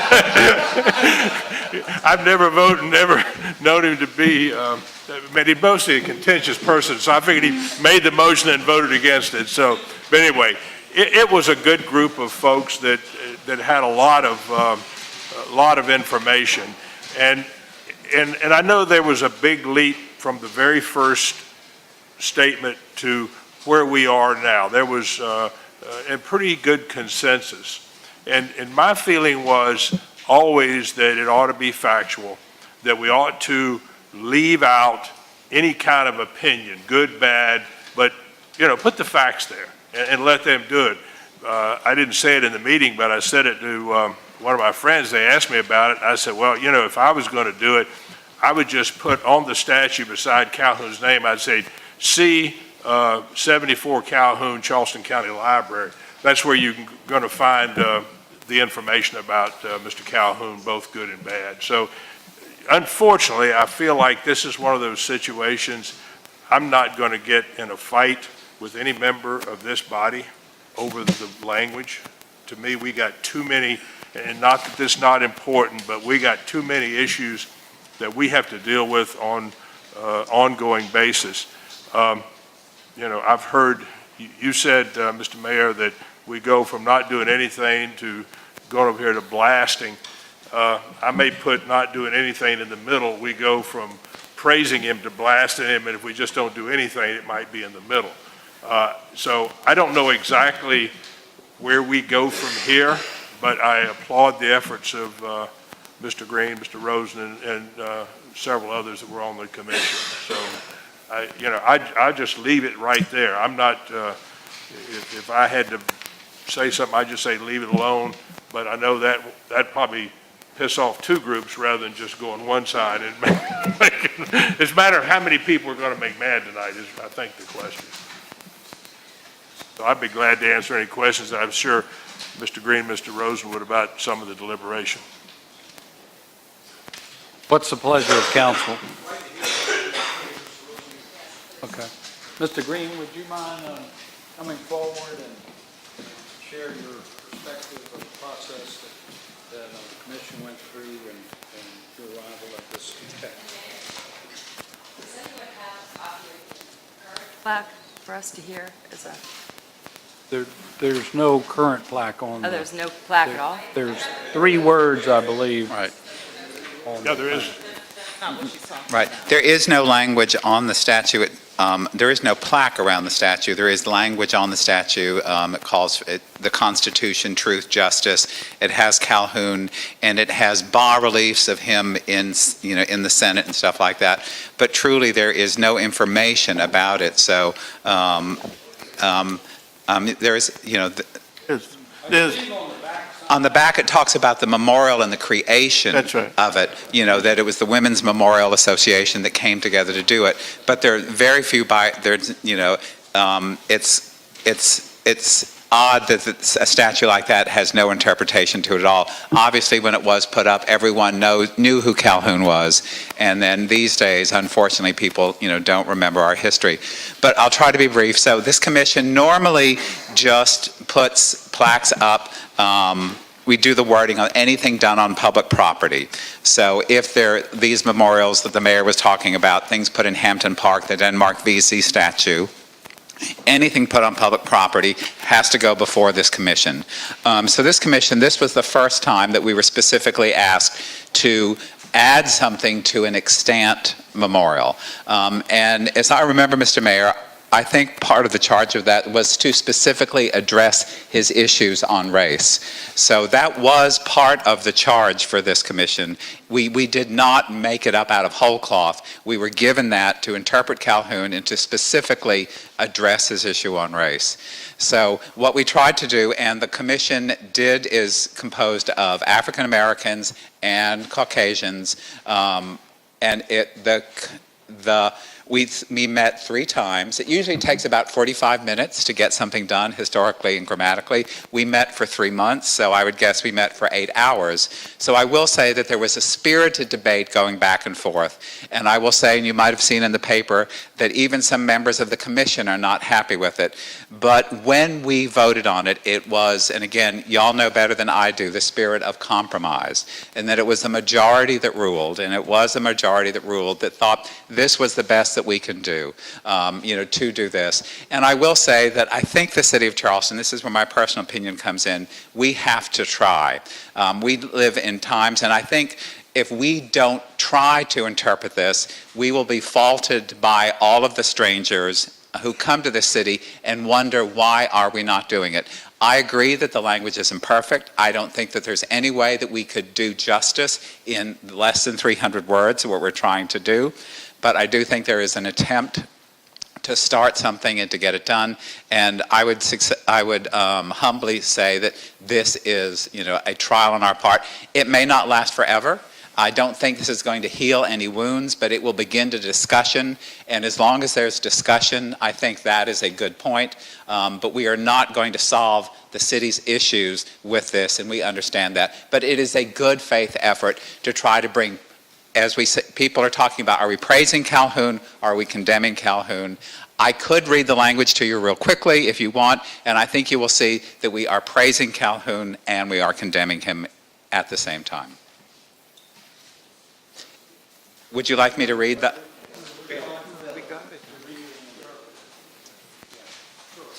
Okay, and it was very close to what was read earlier this evening. And this monument to John C. Calhoun, 1782 to 1850, erected in 1896, was the culmination of efforts begun in 1858 to commemorate his career. It was erected at a time after Reconstruction when most white South Carolinians believed in white supremacy, and the state enacted legislation establishing racial segregation. These ideas are now universally condemned. Calhoun served as Vice President of the United States under 2 presidents, as U.S. Secretary of War, as U.S. Secretary of State, as a U.S. Senator from South Carolina, and as a member of the U.S. House of Representatives. A political theorist, he was the author of 2 important works on the U.S. Constitution and the federal government.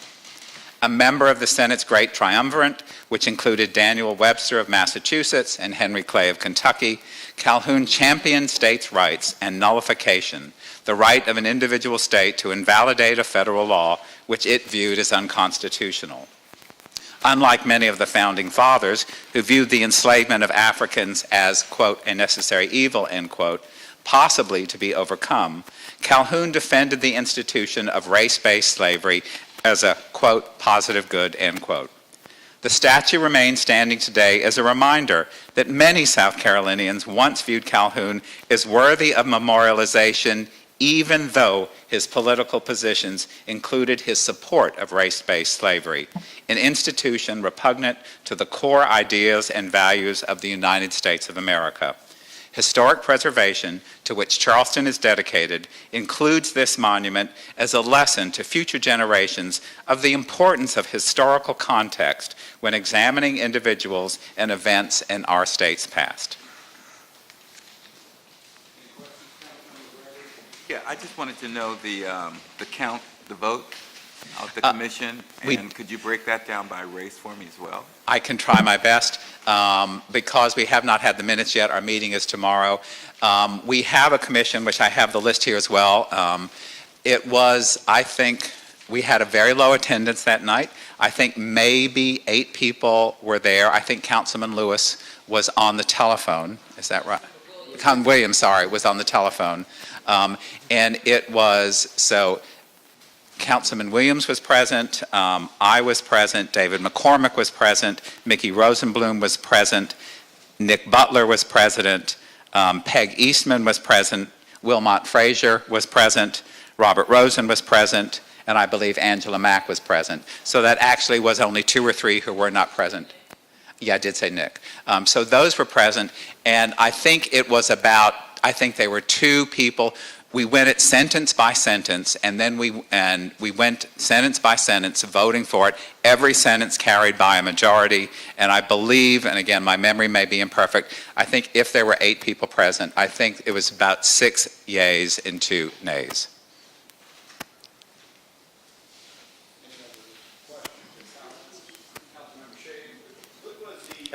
Role of the, as I understand this, and make sure we got this in proper context, this monument sits on the Washington Light Infantry's property. Am I correct on that? I was shared some information a month or 2 ago by the Washington Light Infantry, and then we pulled a minute from the city council meeting that sometime in the late 1800s, that this particular statue of monument belongs to the city of Charleston. Okay. And that the property upon which it sits, this is not true of the rest of the square, but I was told, and it reads this way in the city minutes that I did read, that the property underneath this particular statue, unlike anywhere else in Harris Square, belongs to the city of Charleston. I know Mr. Siegling was here earlier. Is he still with us? Did they have a voice in the drafting of this? Lieutenant Commander Teeling was delegated by the WLI to come, and so then he and also Dr. Bernie Powers, a history professor at the College of Charleston, they were asked to also sit in and give their impetus, and Lieutenant Commander Teeling was part of this process. They were not voting members. They discussed, and neither Bernie Powers nor Commander Teeling were present on the night that we did the final vote.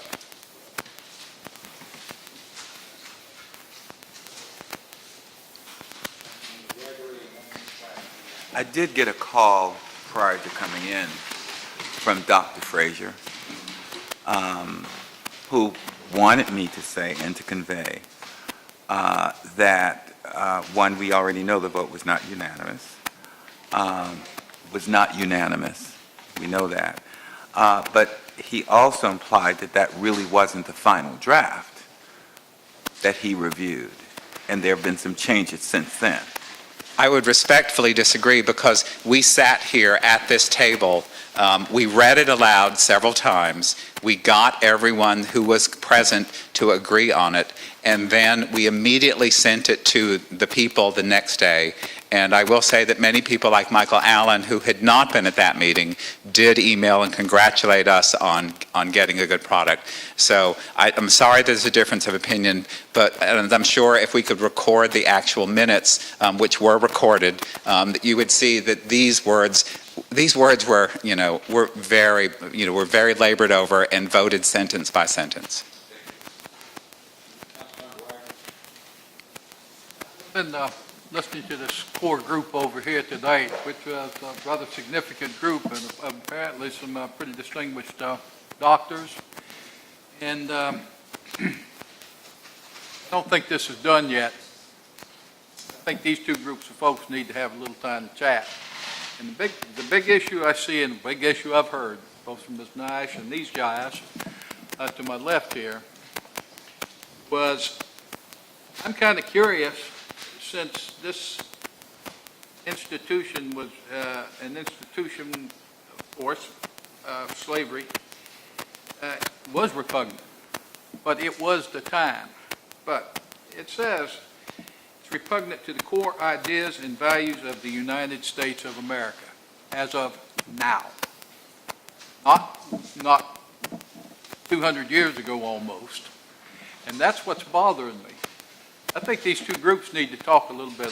Some of these guys need to be involved with this before we, as a council, do anything. I will say, sir, if I can, we met in this room, and many of the people speaking here tonight were there giving us their opinions at the same time as well, too. And so there was discussion among many of the people. They presented at our public meeting, too. We had open comments before, while we were drafting this in this very room as well. And if I may also say, there were people from the very beginning of this country saying the contradiction between all men created equal and the creation of slavery, which was legal, was to some extent contradictory. Yeah, I would think that would be true. But I'm just not sure that the draft that I have in front of me is a complete document yet. And that's what's bothering me. Well, it's proposed to you as such from the history. Okay. I think we need to talk about it a little bit more, Mayor. That's what we're here for. Member Moody. Yeah, I've heard, I know what went on the History Commission. I heard what Ms. Nash just brought forward. I actually had gotten an email from her right before council started, and I was able to read her comments. I have here, I think it's Mr. Barry, one of the gentlemen that spoke. It wasn't one of the. Yes, sir. Barry, that's what I thought. Yeah. I got some comments from him. And when you look at the thing that came from the History Commission and you consider Ms. Nash and you consider Mr. Barry's stuff, there's only about 2 sentences that are different that we could get. So I think if we're going to go anywhere, I don't know sending it back is going to do a whole lot of good. I think this body has got to make a decision, and whether we want to spend some time wordsmithing, or we want a couple of our members to wordsmith a little bit more. That's, I think, kind of what Councilmember Wagner is proposing. I would not be opposed to that, because I really don't think we're that far apart as to whether or not we just take it and go, or whether we try to wordsmith it a little bit more and maybe get something that we can all live with. That would be my suggestion. So whatever good that is, I'll throw that out there. Like I said, man, this is a no-win situation. Yeah, if I were looking at this, I would have to really look at this and defer it, because if it comes a night for me to make a decision on this tonight, I don't think I would be able to do it. From my reading and my history, I would not be able to do it. So I think we need to probably sit down and kind of go over this more and look at it more, get together with it and go over it. I just can't make a decision right now on this. I mean, I was here, and this is my home. Like I say, I've been more in the struggle than more people in this community, in this chamber here, by being locked up 25 times down in the city of Charleston. So it's a little different from me looking at this prior to you all looking at it. So I would have to say, I would actually defer this, and then they get together and come back with something else more conclusive to me than this, because looking at this the way it is, I just don't see it from my history I've been reading all these years. You see what I'm saying? So I have mixed emotion, if you may, on this. And that's the way it is, right? That's with me. That's emotion for me. That's emotion. I'll second it. Just very briefly, thank you, Mr. Mayor. And just listening, this council comes to this recently as opposed to others who have been working on it for a long time and thinking about it. But just listening from the beginning of this presentation till now, Mayor, you said one of the things that this was to do was to bring explanation and context. The word you didn't use was annotation. There's clearly annotation in here. And Mr. Green, who I want to thank you for serving on the commission, and thank you, Councilmember Moody and Williams, for going through this process. The chairman said that what he's produced, or what has been produced to us by a vote of 6-2, is imperfect.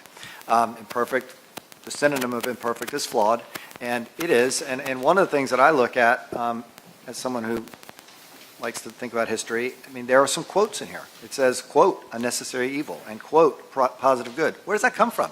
No one has told us that. That's not here. That's not part of our conversation. So I applaud Councilmember Mitchell for making this motion. I agree. I think we need to work on this. When this goes up, whatever goes up, it's going to be the work of this body. And this body, I think, in a matter of just a few moments, probably needs to take a deep breath and think about it. So I'm going to support Councilmember Mitchell, and I think Councilmember Moody, who was trying to tell us that we need to do the same thing, and make sure that we come up with explanation and context, absent annotation, that is, if not perfect, not flawed. So, thank you. I would just say I would agree with voting to defer, but I would do it on the basis that this body does need to take responsibility. I feel the pain and the dedication that the History Commission has put into this. I think it's a plan that generated from council and the leadership of the city. I think these servants have done their job, so I would gladly participate in some sort of side group that works through this. Maybe we could call some of the experts if we need to get the basis for the quotes and the other details about the statement. But I do think we need to have the responsibility on our shoulders after this.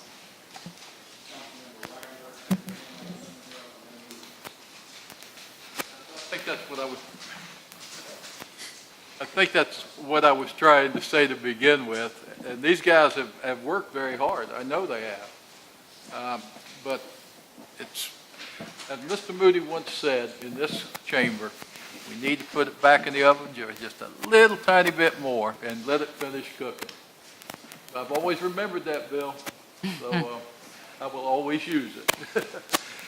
I would definitely say probably a deferral is in order at this moment, and we'll do whatever we have to. Mitchell and I will go out and arm wrestle for it if he wants to.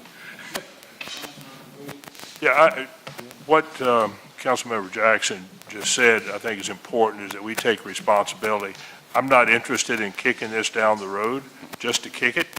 I think we need to, under your leadership, direct us as to whether we have a group or something. What's our next step is what I'm trying to figure out in my mind.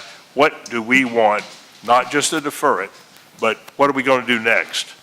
Because we need to take ownership of this thing. So that's kind of what my question is. Okay.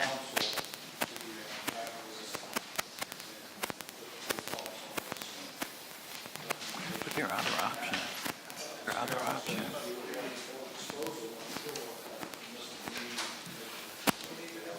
My admonition to this ad hoc, though, is you've got some doctors back here, you've got some history professors, you've got Robert back here, who is a very knowledgeable history person, and as I look around this table here, I don't see a lot of that same knowledge.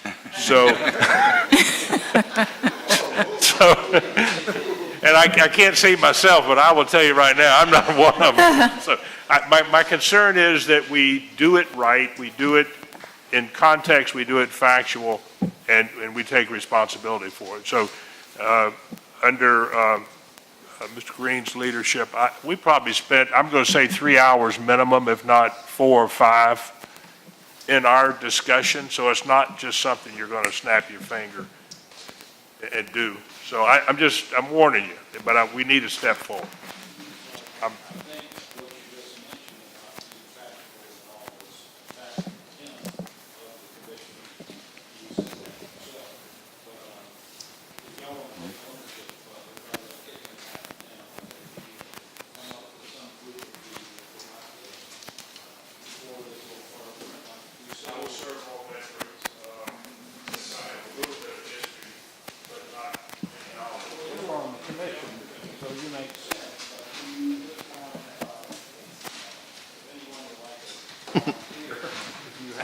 I just have a question. Some of the recreation. I have a question, Mayor.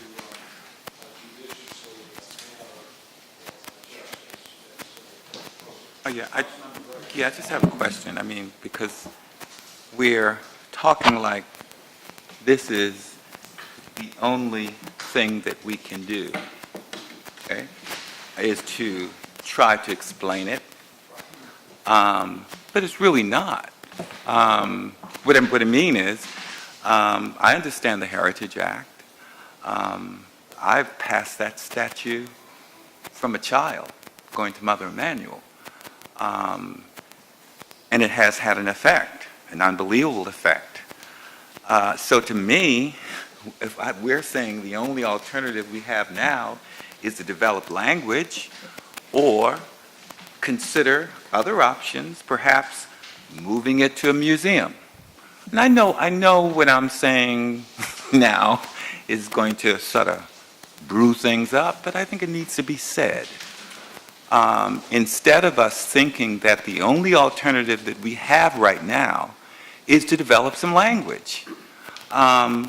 Yes, if we went forward, the legislature may not. But I'm also, I think I read recently, where they're trying to amend the Heritage Act. Whether or not that amendment will go through, we don't know. But I'm just saying that I don't think that the only alternative here is for us to try to develop language. There are other options that this body can take.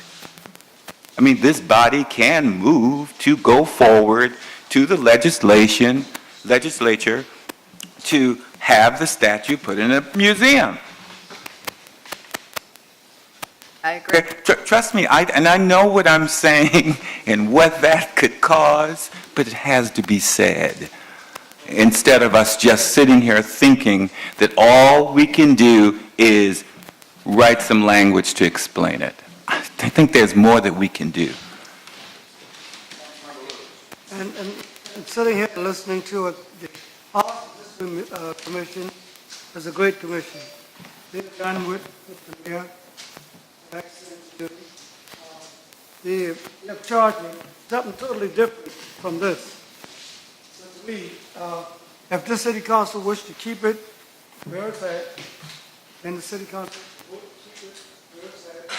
If the city council wished to ask the state legislature to move it, then to move it. But to waste a bunch of time to trying to put some more wording around a statute that's already been worded, I don't know how many years before my time, change anything or put anything back in front of them, I think it's ludicrous.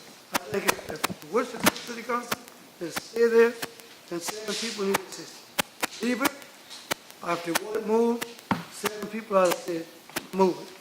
And look at that. Don't waste it. Right now, this is just, to me, waste of time.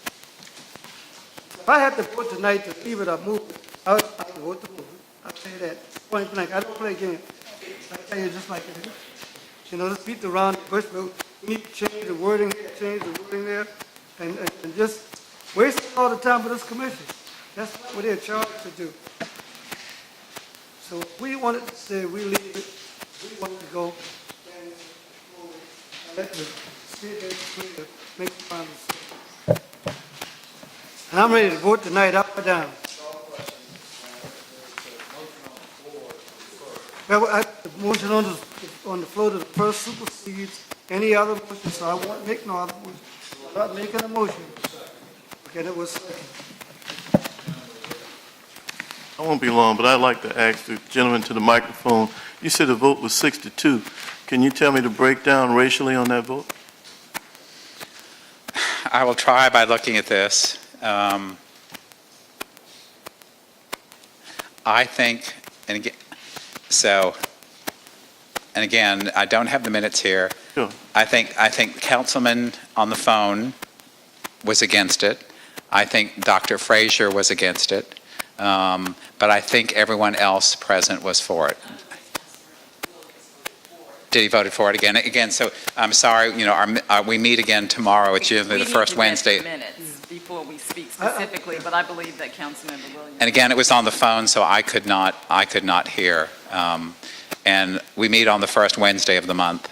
And if I can just quick interject something about Mr. Seeking's thing, when we do anything that we put on a plaque, we now make sure that it is footnoted. So although this appears without footnotes, we now make sure that we can substantiate everything that we say. We do our best to try to take opinions and facts. We even worried about the word important.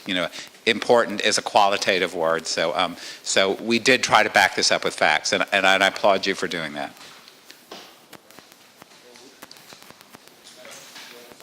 Yes, how many people was on the, number-wise, on the committee versus how many voted?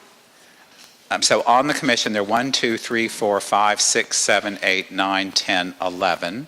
I see Judge Sanders' name's not on here. He's on the commission, but he's never attended a meeting. So we did have a quorum, and we said is on the as I said, every sentence was voted for, and then every sentence or every paragraph carried by a majority, and then by the end a majority. And I'm sorry with the minutes in front of me. That's okay. That's okay. Right. Thank you. So in this vote to defer, if it prevails, I just want some clarification. What are we going to be doing again? We're going to defer to do what?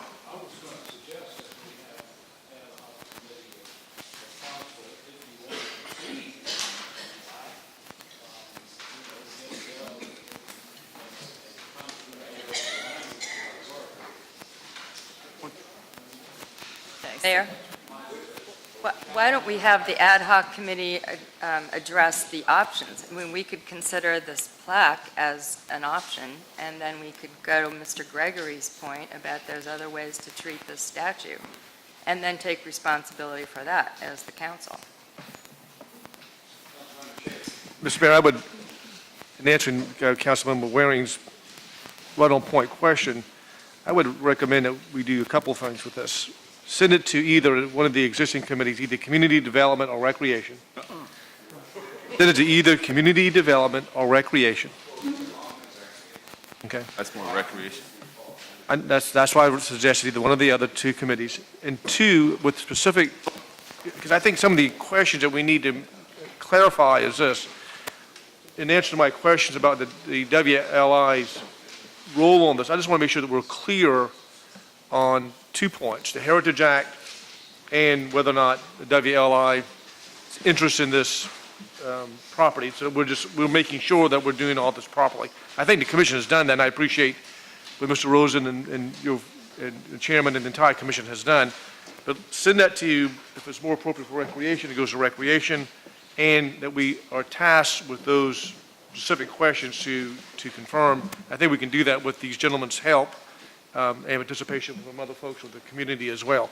But I would like to have that done. And I think, just to echo what has been said already, this falls on our lap, and we got to take ownership of this. And so when we come back to this, I just want to make sure everyone's comfortable to vote for it, however we vote for it, and whatever our final decision is, that we're all fully informed and advised of where we go headed with this thing. Thank you.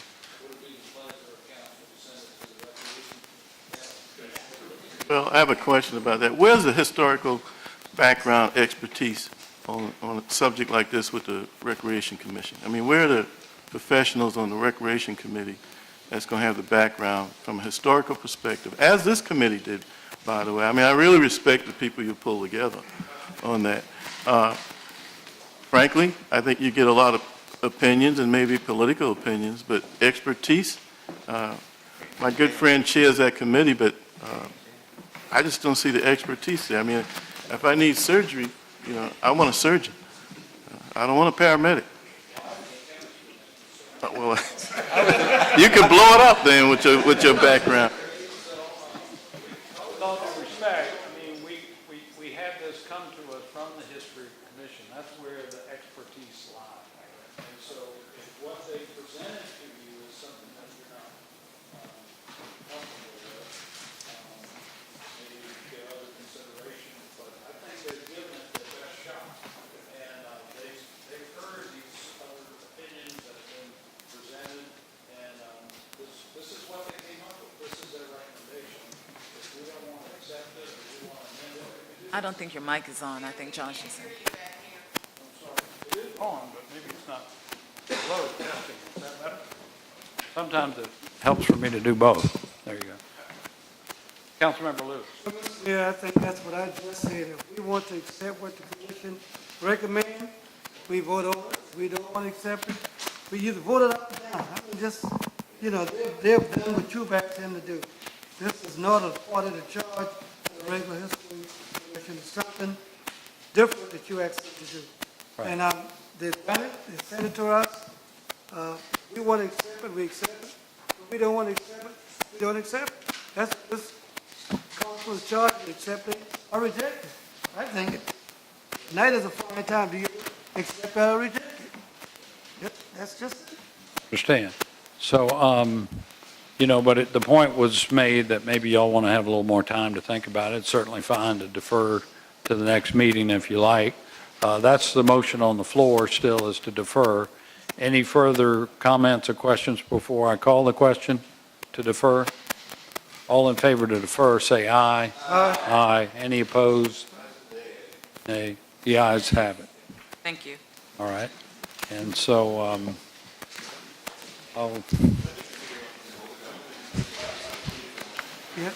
Yep. So, why don't council, if y'all have any thoughts after you sleep on it, let me know. And the matter will come back to our next meeting one way or the other. But if you want to consider some changes or additional review, just let me know. Okay, so the next matter before us is a proposed resolution regarding our participation. Move that we approve the Second. resolution, Mr. Mayor. Second. We have a motion to approve and a second. And would there be any discussion on this matter? Councilmember Seekings has been a leader on this matter, and as I mentioned, has a background in geology and testified before our state legislature and other places about this issue. Well, just very briefly, Mr. Mayor, I sense that there's going to be support around this council for this. I just was actually looking at the news wires, and since we've been sat down and we had a new council sworn, the Interior Secretary has decided there will be no offshore drilling of the state of Florida. That happened in the last 2 hours. So What happened in Florida? that there will be no offshore drilling off the state of Florida. That was decided in the last 2 hours. Who decided that? Interior Secretary of the United States. So it's a very topical subject. We've been at the forefront of this. As you know, Mayor Kaiserling from Beaufort has been, and Beaufort County City Council is taking it up tonight, giving you the tools available to protect our coastline and our tourism industry. This is part and parcel of that, and I'm going to support this motion. So Mayor, our attorneys are telling us we need to get a 2/3 vote because we're adding this to the agenda. This was not a part of the original agenda. It's the amended agenda. So we need to vote to add the amendment. Okay. We have a motion on the floor. Make a motion to add this to the agenda. We have a motion to add this item to agenda and a second. All in favor, please say aye. Aye. Any opposed? The ayes have it. So it is on the agenda. Thank you very much. And what happened to Councilmember Seekings? He disappeared. Okay. While we're waiting on him to come back, here he comes. Were there any other questions or comments? Sorry. Did they vote on it? To the agenda while you were gone? And so you guys didn't vote to add it to the agenda, so, I'd like to vote that. You did already. well, This item to the agenda? You were out of the room. we're out of the room when the vote was taken. Yeah. We realized we needed a motion to add it to the agenda. We have a yes and a yes. Okay. Any further discussion about the motion itself? Hearing none, all in favor, please say aye. Aye. Any opposed? The ayes have it. So next will be our council committee reports. First is Committee on Traffic and Transportation, Chairman Seekings. Okay, well, why don't you Second. go to the mic and say that? We have a motion to approve. Any comment? Just hold up, Janie was trying to give us, Janie, use your legal term. I believe that the record needs to show that we have exigent circumstances to take action on this tonight and adding it because it will not be before this committee again for a determination.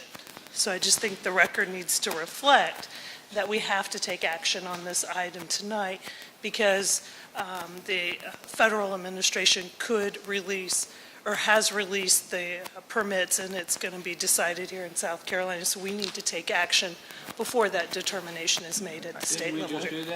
But the record Just the record needs to show it was under To be officially on the record, it has to be discussed out loud. exigent circumstances, which we certainly have, which is that has just been opened up, and this is a whole new world that we're about to move Correct. into, and we need to participate and have a loud voice. So I think the record has reflected that. Yes, we have that now. Thank you. As for the Traffic and Transportation Committee report, I'd just like to put on the record, Mr. Mayor, that our longest-standing member of the Traffic and Transportation Committee was Councilmember Wilson, and she was a very active participant on that committee, and I've been on it ever since I was on council. So her service on that committee as well as on this council was second to none, and we've come a long way in 12 years on the Traffic and Transportation Committee. We couldn't have done it without her. So I just want to make sure the record reflects that. We got a long way to go, too. And we have a long way to go. We're not, believe me, we're not stopping. We're not running out of gas, and we're not going to fill up our tanks with offshore oil that was drilled in South Carolina, but we're going to keep moving forward. Right. So the motion on the floor is accept the report of the Traffic and Transportation Committee. All in favor, say aye. Aye. Any opposed? The ayes have it. Next committee on Ways and Means. Second. All right, any discussion? All in favor, say aye. Aye. Any opposed? The ayes have it. Next is bills that are up for second reading. 1 through K6. One, We want to take 1 and 2 together by themselves, so to speak, because we only want to give them second reading tonight. Okay, I'll make a motion that K1 and 2. Okay. second reading. So we have a motion to approve items number 1 and 2 for second reading. This is rezoning of what I call the veggie bin properties. Any discussion? All in favor, please say aye. Aye. Any opposed? The ayes have it. Move for approval.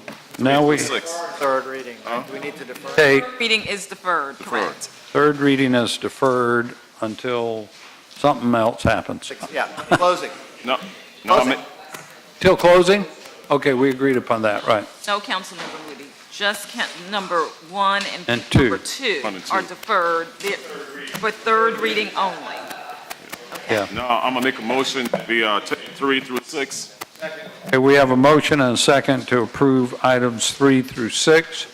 Any discussion? This, All in favor, please say aye. Aye. Any opposed? The ayes have it. Now for third reading and ratification of 3 through 6, we have a motion and a second. All in favor, please say aye. Aye. Any opposed? The ayes have it. And believe it or not, second readings, they have to be ratified. Three, yes. okay. We do not have any items up for first reading, but to share with our new council members for these ordinances to officially become effective in law, I have to sign them while we're still in session. So sometimes you have to give me just a minute to do my And signing. For our newly elected council members, yes, will you please sign your oath? You have 2 copies. You can have the folder and keep 1 copy for yourself, but we need 1 copy for the record. Mr. Mayor? No. You can just sign it there. Okay, our next meeting is going to be Tuesday, January 23rd, right here at City Hall, and we will also have the State of the City address as part of that city council meeting at 7 o'clock. Any further business to come before this council? Councilmember Lewis. I'd just like to say, through the snowstorm, we were talking, we couldn't take our garbage, but it was concern about the business district. Yes, sir. I called Jacko to the city, and Jacko too, like that's what all Laura Candace and them, and on Saturday morning, they did pick up all the garbage out of the business district. And I certainly want to thank y'all for your hard work, because, you know, we were just thinking about residents, we got to think about business district and tourists and stuff coming through the streets and stuff. I did check again Saturday afternoon, and King Street, it was clean. So I would like to echo how appreciative we all are to city staff during the winter and ice storm that some people knew as Grayson. I don't know if the Weather Channel really had legal authority to give it a name, but they gave it a name anyway. So in the last 2 years, we've had Matthew, Irma, now Grayson. And folks, our Municipal Emergency Operations Center really works, and the collaboration between our public safety, our fire department, our police department, and in this case, as in many cases of emergency, our first responders for the city include our Parks Department, our Public Service Department, and so many other dedicated employees that are in any given department in our city, that we're so thankful for them, for their dedication and their hard work. They really did a great job, and if I may ask you to give them a round of applause, we appreciate it. And I'm sorry I didn't say that earlier. So no further business coming before council. We are hereby adjourned. Thank you.